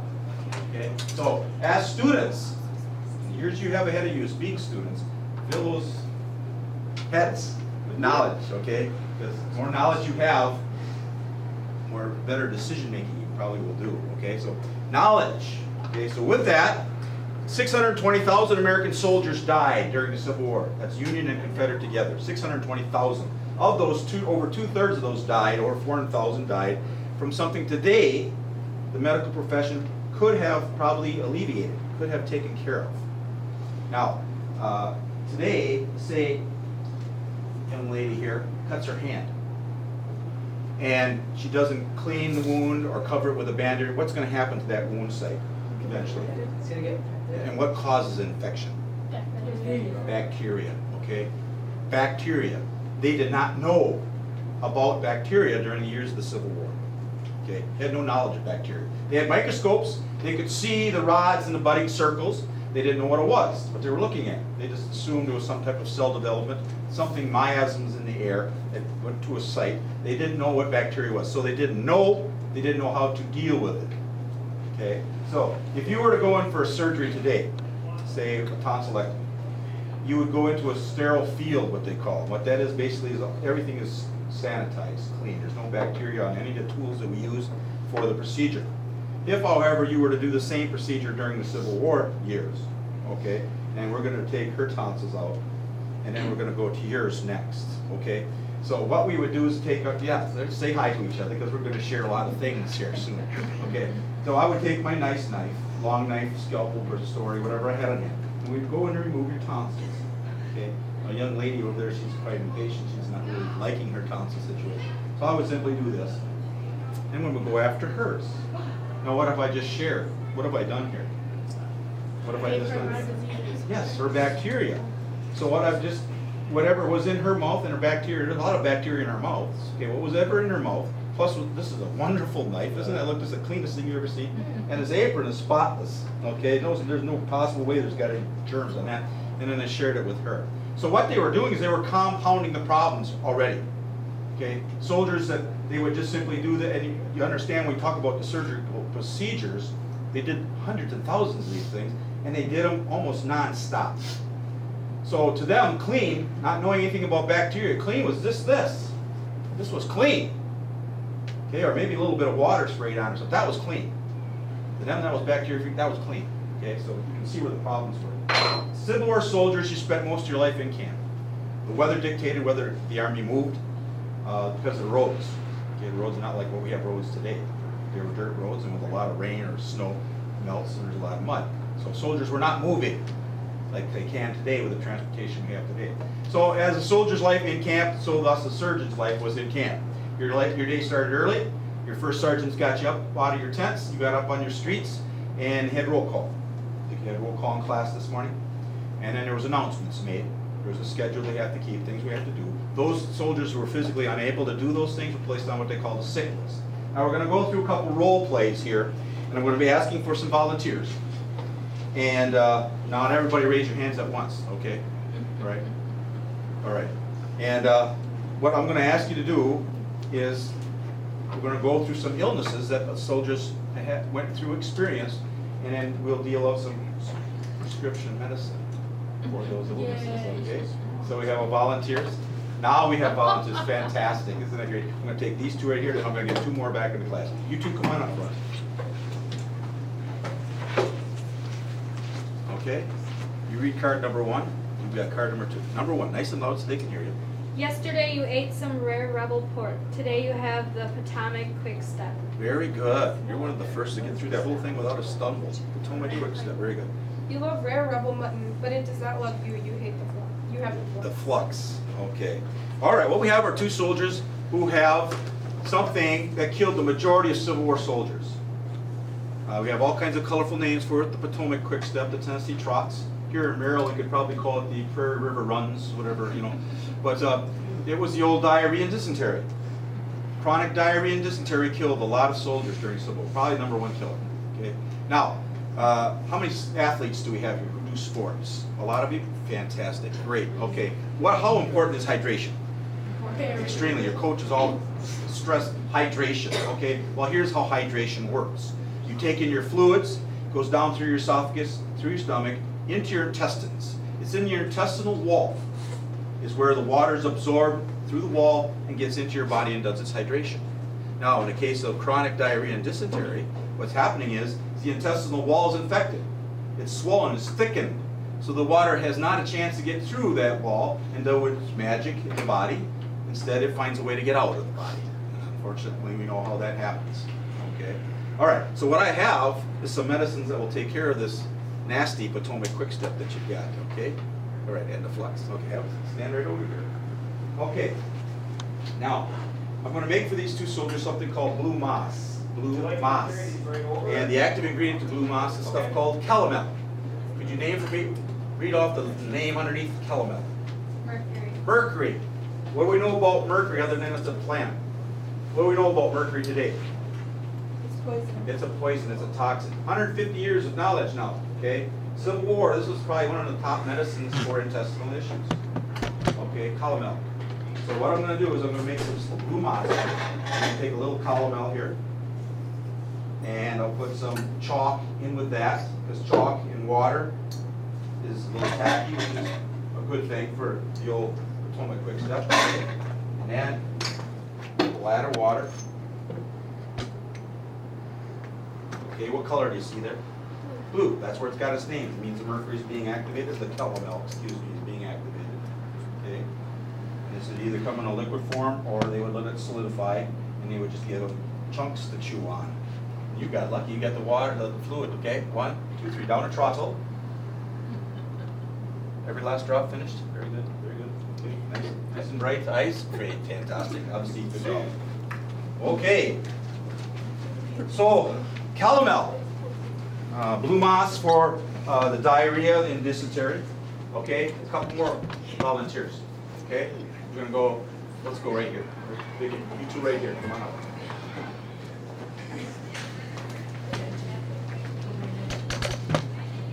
Okay. You got card number 4. You got card number 3. Okay, card number 3, nice and low. You drank water that was downstream from another regiment's sink. You got typhoid. Typhoid. Yes.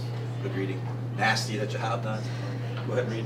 Last night you stood guard in the rain. This morning you feel weak and feverish. You have pneumonia. Very good. You did stumble on the silent P. That's fantastic. Good reading. All right. We all know about pneumonia, the old bronchitis, the old inflammation of the lungs, and the old typhoid the young man has here. Well, he was reading to you about sinks. Okay, sinks were 3 foot wide, 6 foot deep trenches. Soldiers dug in their cops so that they could do their business there. That any other colorful way to say it, do their business. To experience your Potomac Quick Step there, you would like. Okay?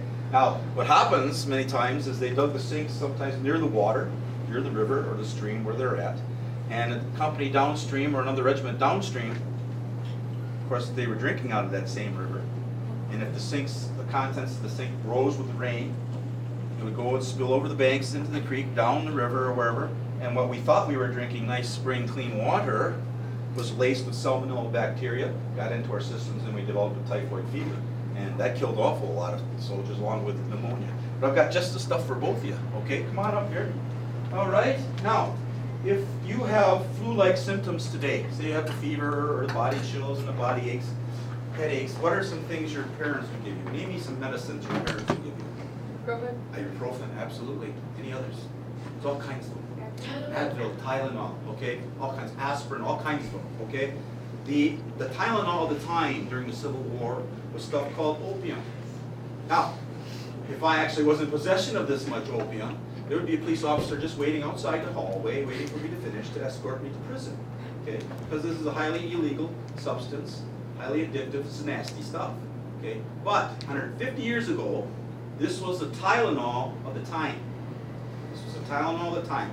And how they issued it or supplied it is that the surgeon would take his supply of opium, which they all had, and he would make a 10% solution of whatever libations he had at hand, okay? And in this case, I made a couple lovely varieties this morning, some of my favorites actually. And they called it laudanum. was a 10% solution of opium and whatever alcohol he had on him. Okay, so I've got lady laudanum and I've got change of breath laudanum. They called it laudanum. What would you like? You have a choice. I'll have the Lady laudanum, it seems to be a popular one. Yes, it's moving down there. It's a good year. How about you, sir? Oh, you're a ladies' man, are you? Alrighty, there you go. 1, 2, 3, down the throttle. Wonderful. Nice bright eyes. Yes. Yes, okay, good job. Alright. Laudanum. So, of course, you know, many times it wasn't the medications that the surgeon gave. And basically they were doing pharmacy work because they were in camp. It wasn't so much the medications they gave. Basically, if that patient or that soldier got on some decent eating, if he had some decent nutrition, that alone basically covered a lot of the diarrhea issues and dysentery issues, just eating properly. If you had a chance to, I don't know if you had on your station, seen some of the stuff that they ate or heard about some of the things they ate, you can understand why they would have some issues there. Now, of course, there we have a war, and that's what they paid the surgeon their big stipend a month for. And the number one procedure that we did was called an amputation. And what is an amputation? You cut off a limb. We're going to cut off a body part, a toe, a finger, a hand, an arm, a leg.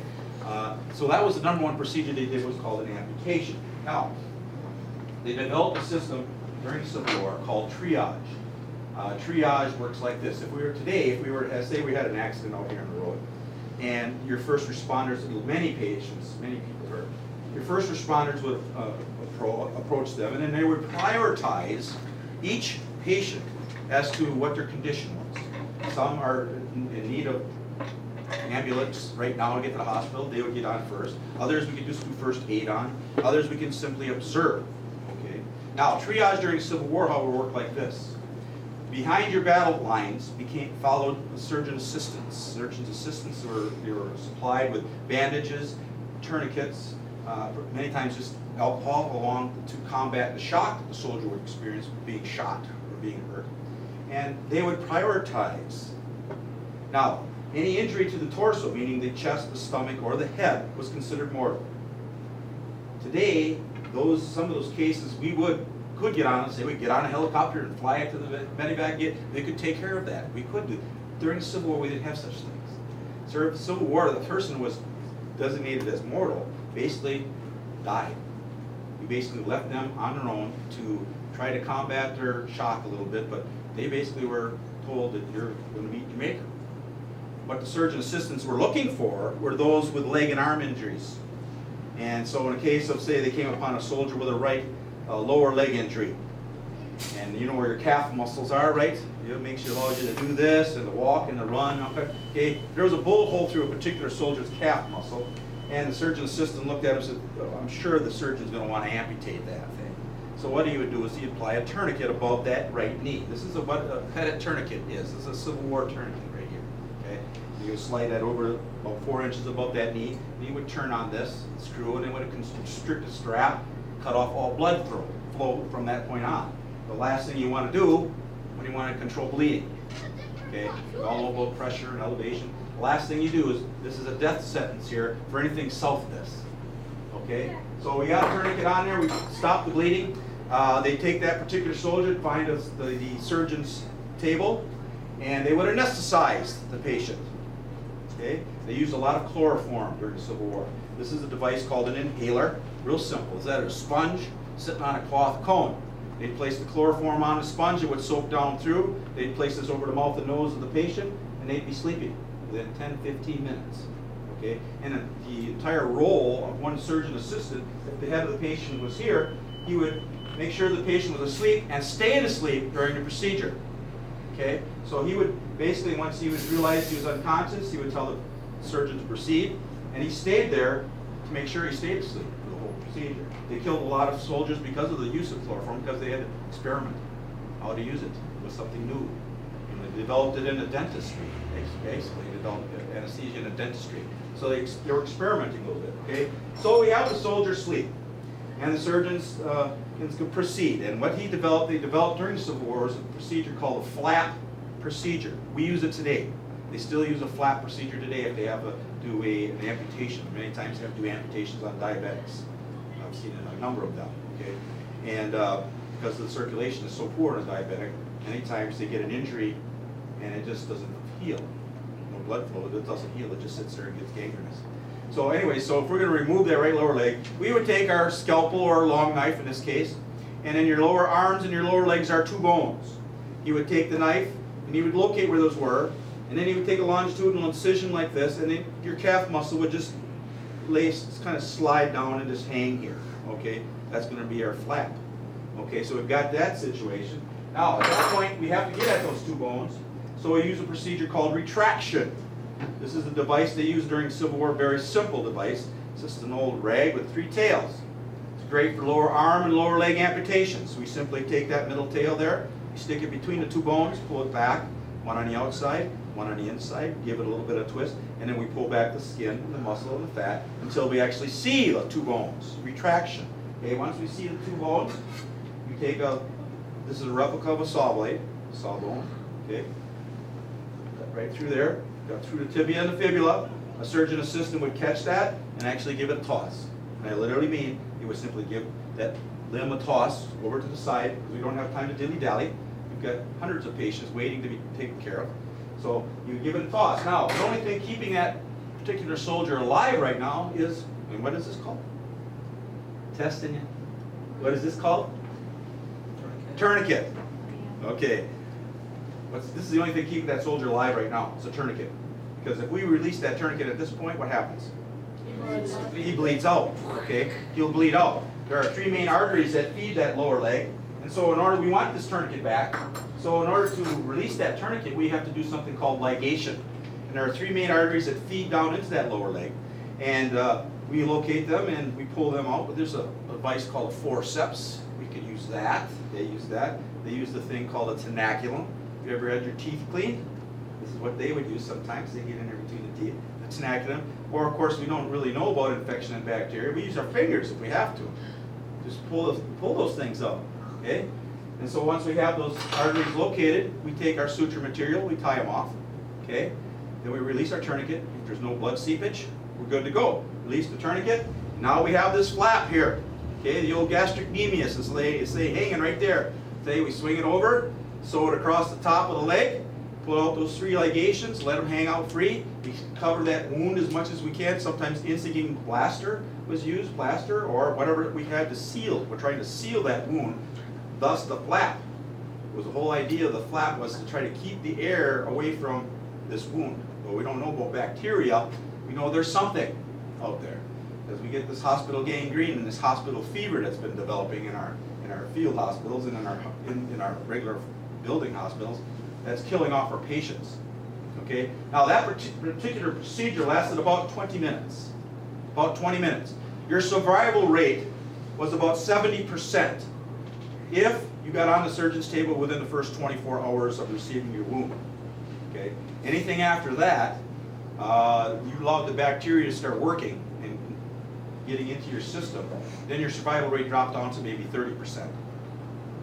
So it was important to get that wounded soldier to the surgeon as quick as possible in order to save them from the infection that was going to happen. Now, what happens is after the procedure's done, we give them a couple days and we observe. And the patient is good color, good appetite, spirits seem to be pretty good, no fever. He's pretty, he's happy that his effort in the war is over. He's going to be returning home if he's lucky. Okay, 5 days down the road, he starts being a little depressed. He's developing a fever. He's become ashen in color. He's lost his appetite, and within 7 days, sometimes we lose the patient. And it's all because of bacteria and infection. Today, we call it necrotizing fasciitis. We see that in a hospital, we get very nervous because it's completely, it will kill you like that if you don't get it under control. And so that's the stuff that they had to deal with, called a gangrene. Stuff they had to deal with back then without the knowledge that we have today. So to them, that was really scary. When a doctor saw this developing, many times they could time how fast that infection went from the initial site. So sometimes they would try to re-amputate and try to keep up, and then there's just no way they could keep up. All right.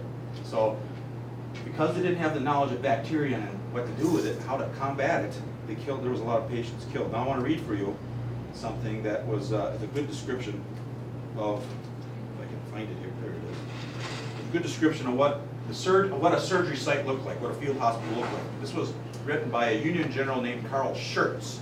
You know the Battle of Gettysburg, correct? We know all about the Battle of Gettysburg? They don't, because we didn't get into the Civil War that much. Okay, well, the Battle of Gettysburg was fought in July 1863. It was a 3-day battle. It's probably considered the turning point of the Civil War. The Confederates were doing a lot of wins, and they basically were invading the North at that point, and they eventually got beat. And the Southerners, from that point on, the Southern cause was pretty much lost. But anyways, after the 3rd day, the Union general went to see on his boys. He was to check on the status of his corps. And what he saw, he observed, and he wrote it in his diary. And here's what he wrote. He said, there stood the surgeon, his sleeves rolled up to his elbow, his bare arms as well as his linen apron smeared with blood, knife held between his teeth, while he helped patients on and off the table. And around him, pools of blood, amputated arms and legs heaped, sometimes more than a man tall. Sometimes more than a man tall. Now you can imagine the amount of meat that is for the lovely flies in the area. Now July was hot, in 3 days of doing amputations and just throwing it out into a pile. You can imagine the maggots, you can imagine the stench, the smell. And if you were a patient, if you were a soldier in a field hospital, sitting there waiting your turn, seeing this transpire in front of you, your attitude and your outlook wasn't very good. Okay? In fact, actually, to survive a surgeon was harder to survive a surgeon than it was actually to survive the war, the battle itself. Okay? All righty. Any questions? Are we good? I always wait I'm seeing for the some cannon, kids out but here in the didn't- hallway, and I don't know I don't hear if the cannon. are they dressed or Yeah, there's some. oh, The band. band I'm is. not sure Okay. why they're Maybe there. I was next kind year. of waiting.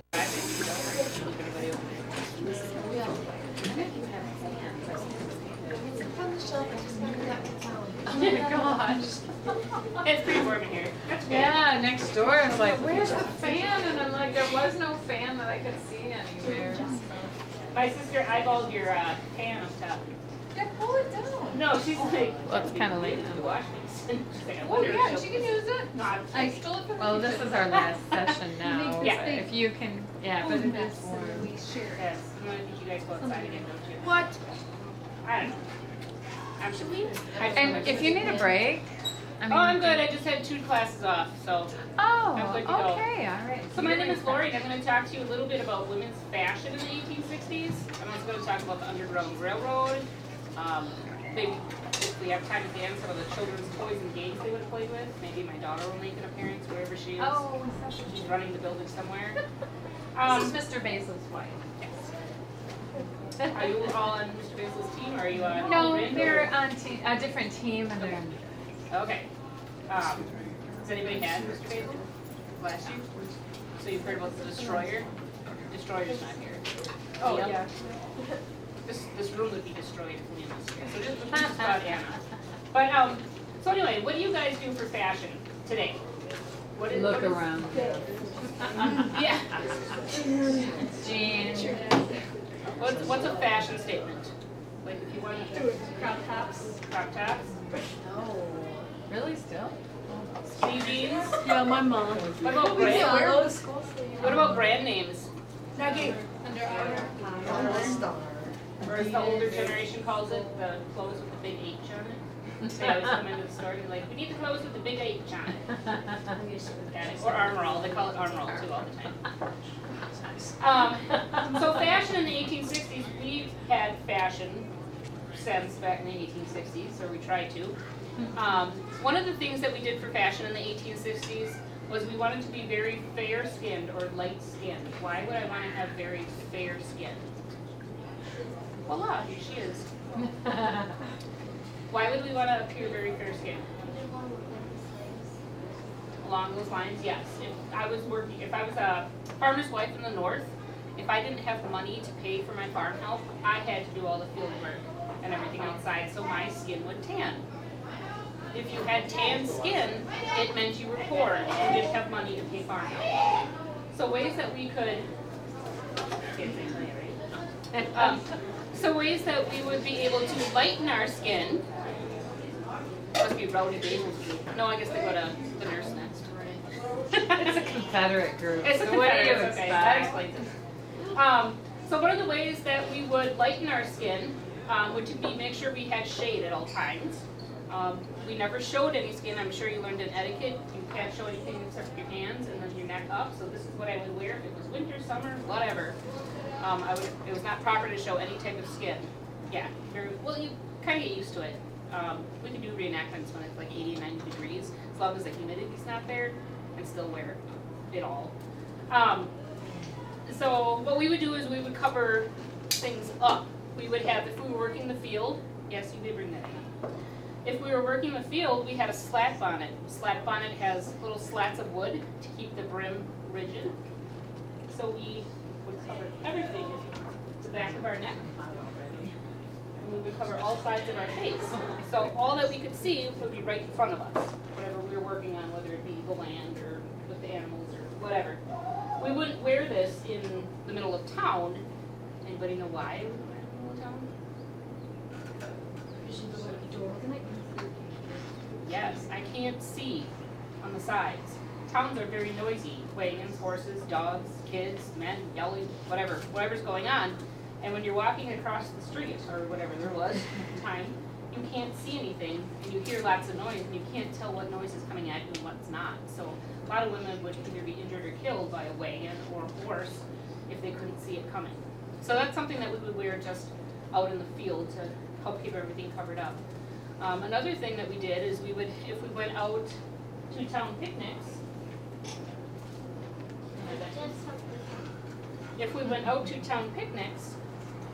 we would have a parasol. What's a parasol? Umbrella. Kind of. It's an umbrella for the sun, so it would shade my face. We always had to have some sort of shade on. We always had some sort of head covering or bonnet.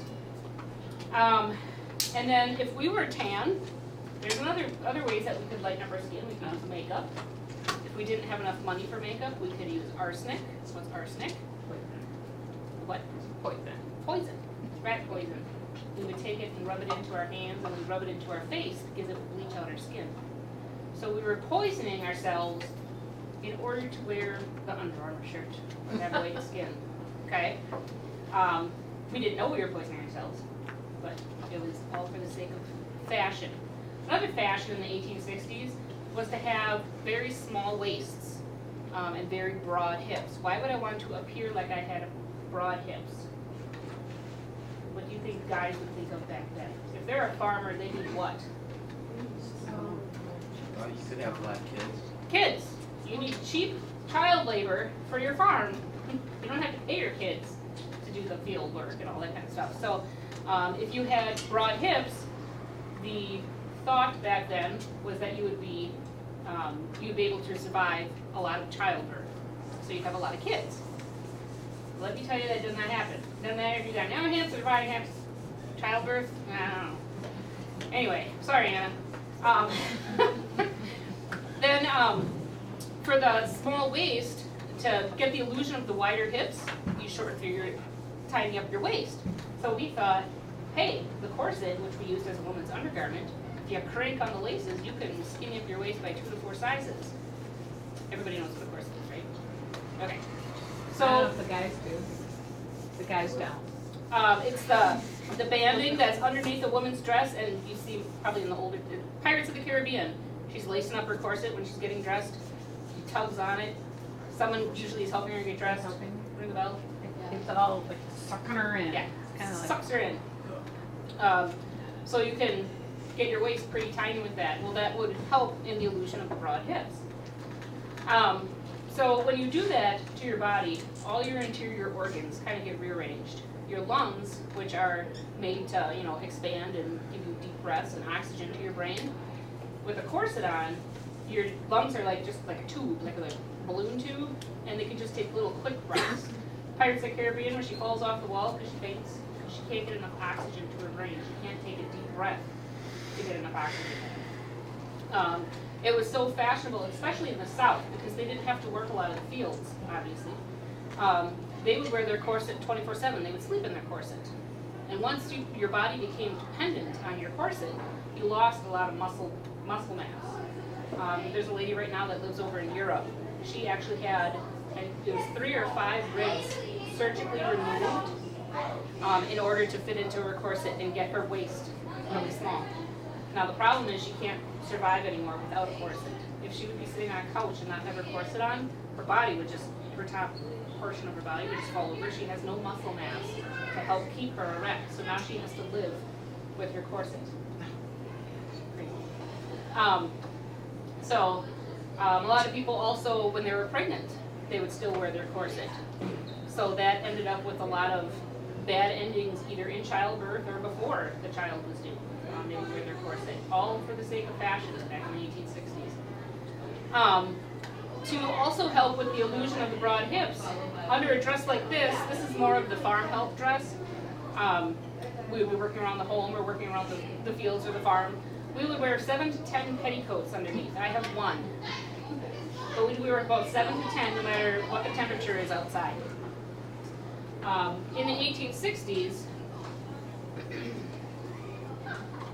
the hoop actually came about. I can go on. I got it. They're just changing. Yeah. In the 1860s, when you were at the dance station, my sister was wearing the hoop. That eliminated the 7 to 10 petticoats that were underneath. With the hoop, you just wear the one modesty slip because you still can't show any skin. You would have your hoop on, and then you would have a petticoat on top of the hoop. But that lifted all those layers away from you. So like when you walked, when she was dancing down there, her hoop was swaying. That invites the breeze to cool down your legs, which cools down your body heat. It was like 1860s air conditioning for us women. It was awesome. Because it's actually much, much warmer to be dressed like this on a hot day than it was to be dressed in the hoop skirt. Another thing the hoop skirt did is, how did we get all of our clothes? We made them. Yep. We had to, normally we do our Civil War days with 5th graders, and we always tell the 5th graders, by the time they were in 5th grade, or the age of the 5th grader, they would know how to sew a simple dress, aprons, pillowcases, towels, anything to take some of the workload off of mom. So by the time you were your age, you probably were getting more into the fancier gowns. You typically had one ball gown, or day dress it was called, for the hoop, for Sundays. A lot of the northern farmers and wives didn't have any of those dresses. We just had the farm dresses as we worked. How long did laundry take in the 1860s? It was a long time. You got 2 loads of wash done in a week. It took 3 days to do each load. Your first day was your mending, sorting, soaking. And I would have all my props out here if I was outside. Your first day was your mending, sorting, soaking. Your second day, your washing, your bleaching, and your rinsing. And your third day was your ironing and airing out. So we typically only had 2 work dresses. We would wear one while the other one was in the wash for 3 days. And then we'd wear the other one. And then we would have one good set of clothes for Sunday. We took a bath once a week. What if you got a bath?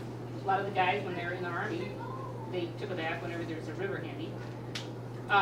Where would you, or what day would you take a bath during the week?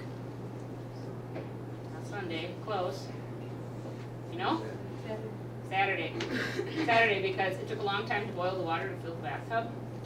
And everybody took a bath on Saturday. And if I had dad, mom, and 4 kids, who took a bath first?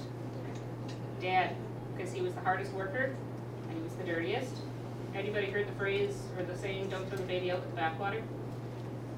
Maybe you're a little young for that. That's where that came. They're losing so many of those phrases. Huh? They're losing so many of those phrases in generation, yeah. As the age of the person, the bath went in the age of the person, so dad, mom, and then the oldest kid, and so on, and the baby was last, and by that time the water was so dirty that hopefully you can find, we joke about finding the baby in the bath water. But anyway, just to give you an idea, we didn't change the water between baths. It would take forever to boil all that water because we had to boil it on the stove. There was no hot water tap back then. So then on Sunday we would wear our best dress. Our best dresses were never laundered. We would just brush them off. So everybody stunk back in the 1860s. There were certain things that we could do to help us with the smell. We had sandalwood fans. Sandalwood is a naturally scented wood, so that's why we typically had a fan up by our face.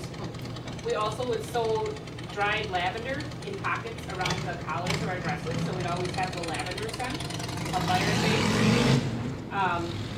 So there were little things that we could do to help the world be a better smelling place.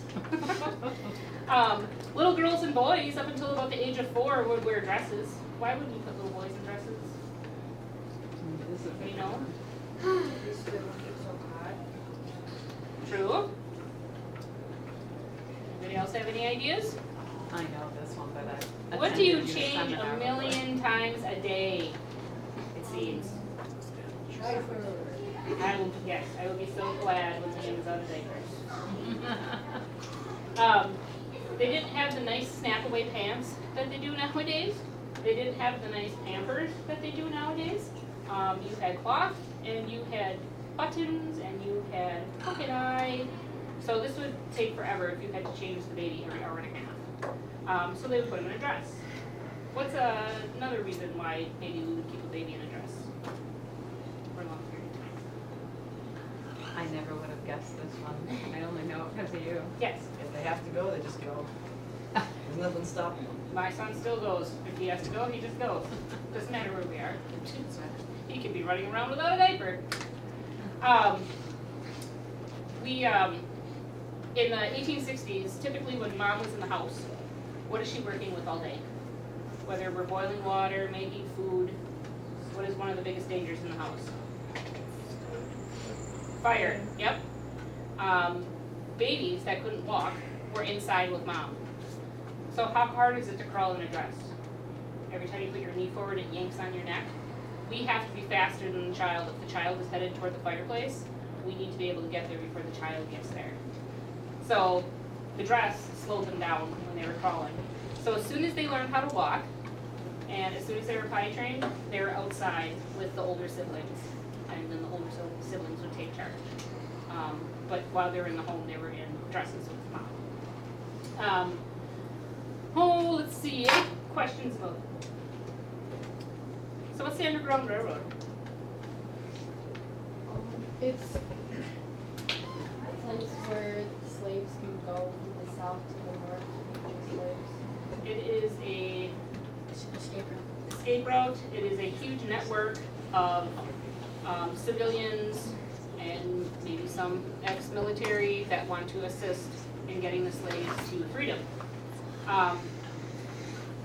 And what they did was there's a lot of different ways that they could assist them to get to the north.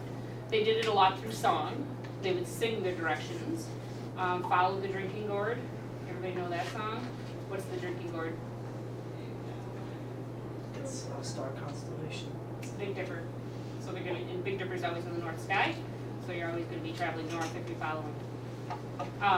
So they did a lot through song, and they did a lot through some of the quilts that we have found as we start getting into whatever older establishments. We come up on some of these quilts and quilt patterns.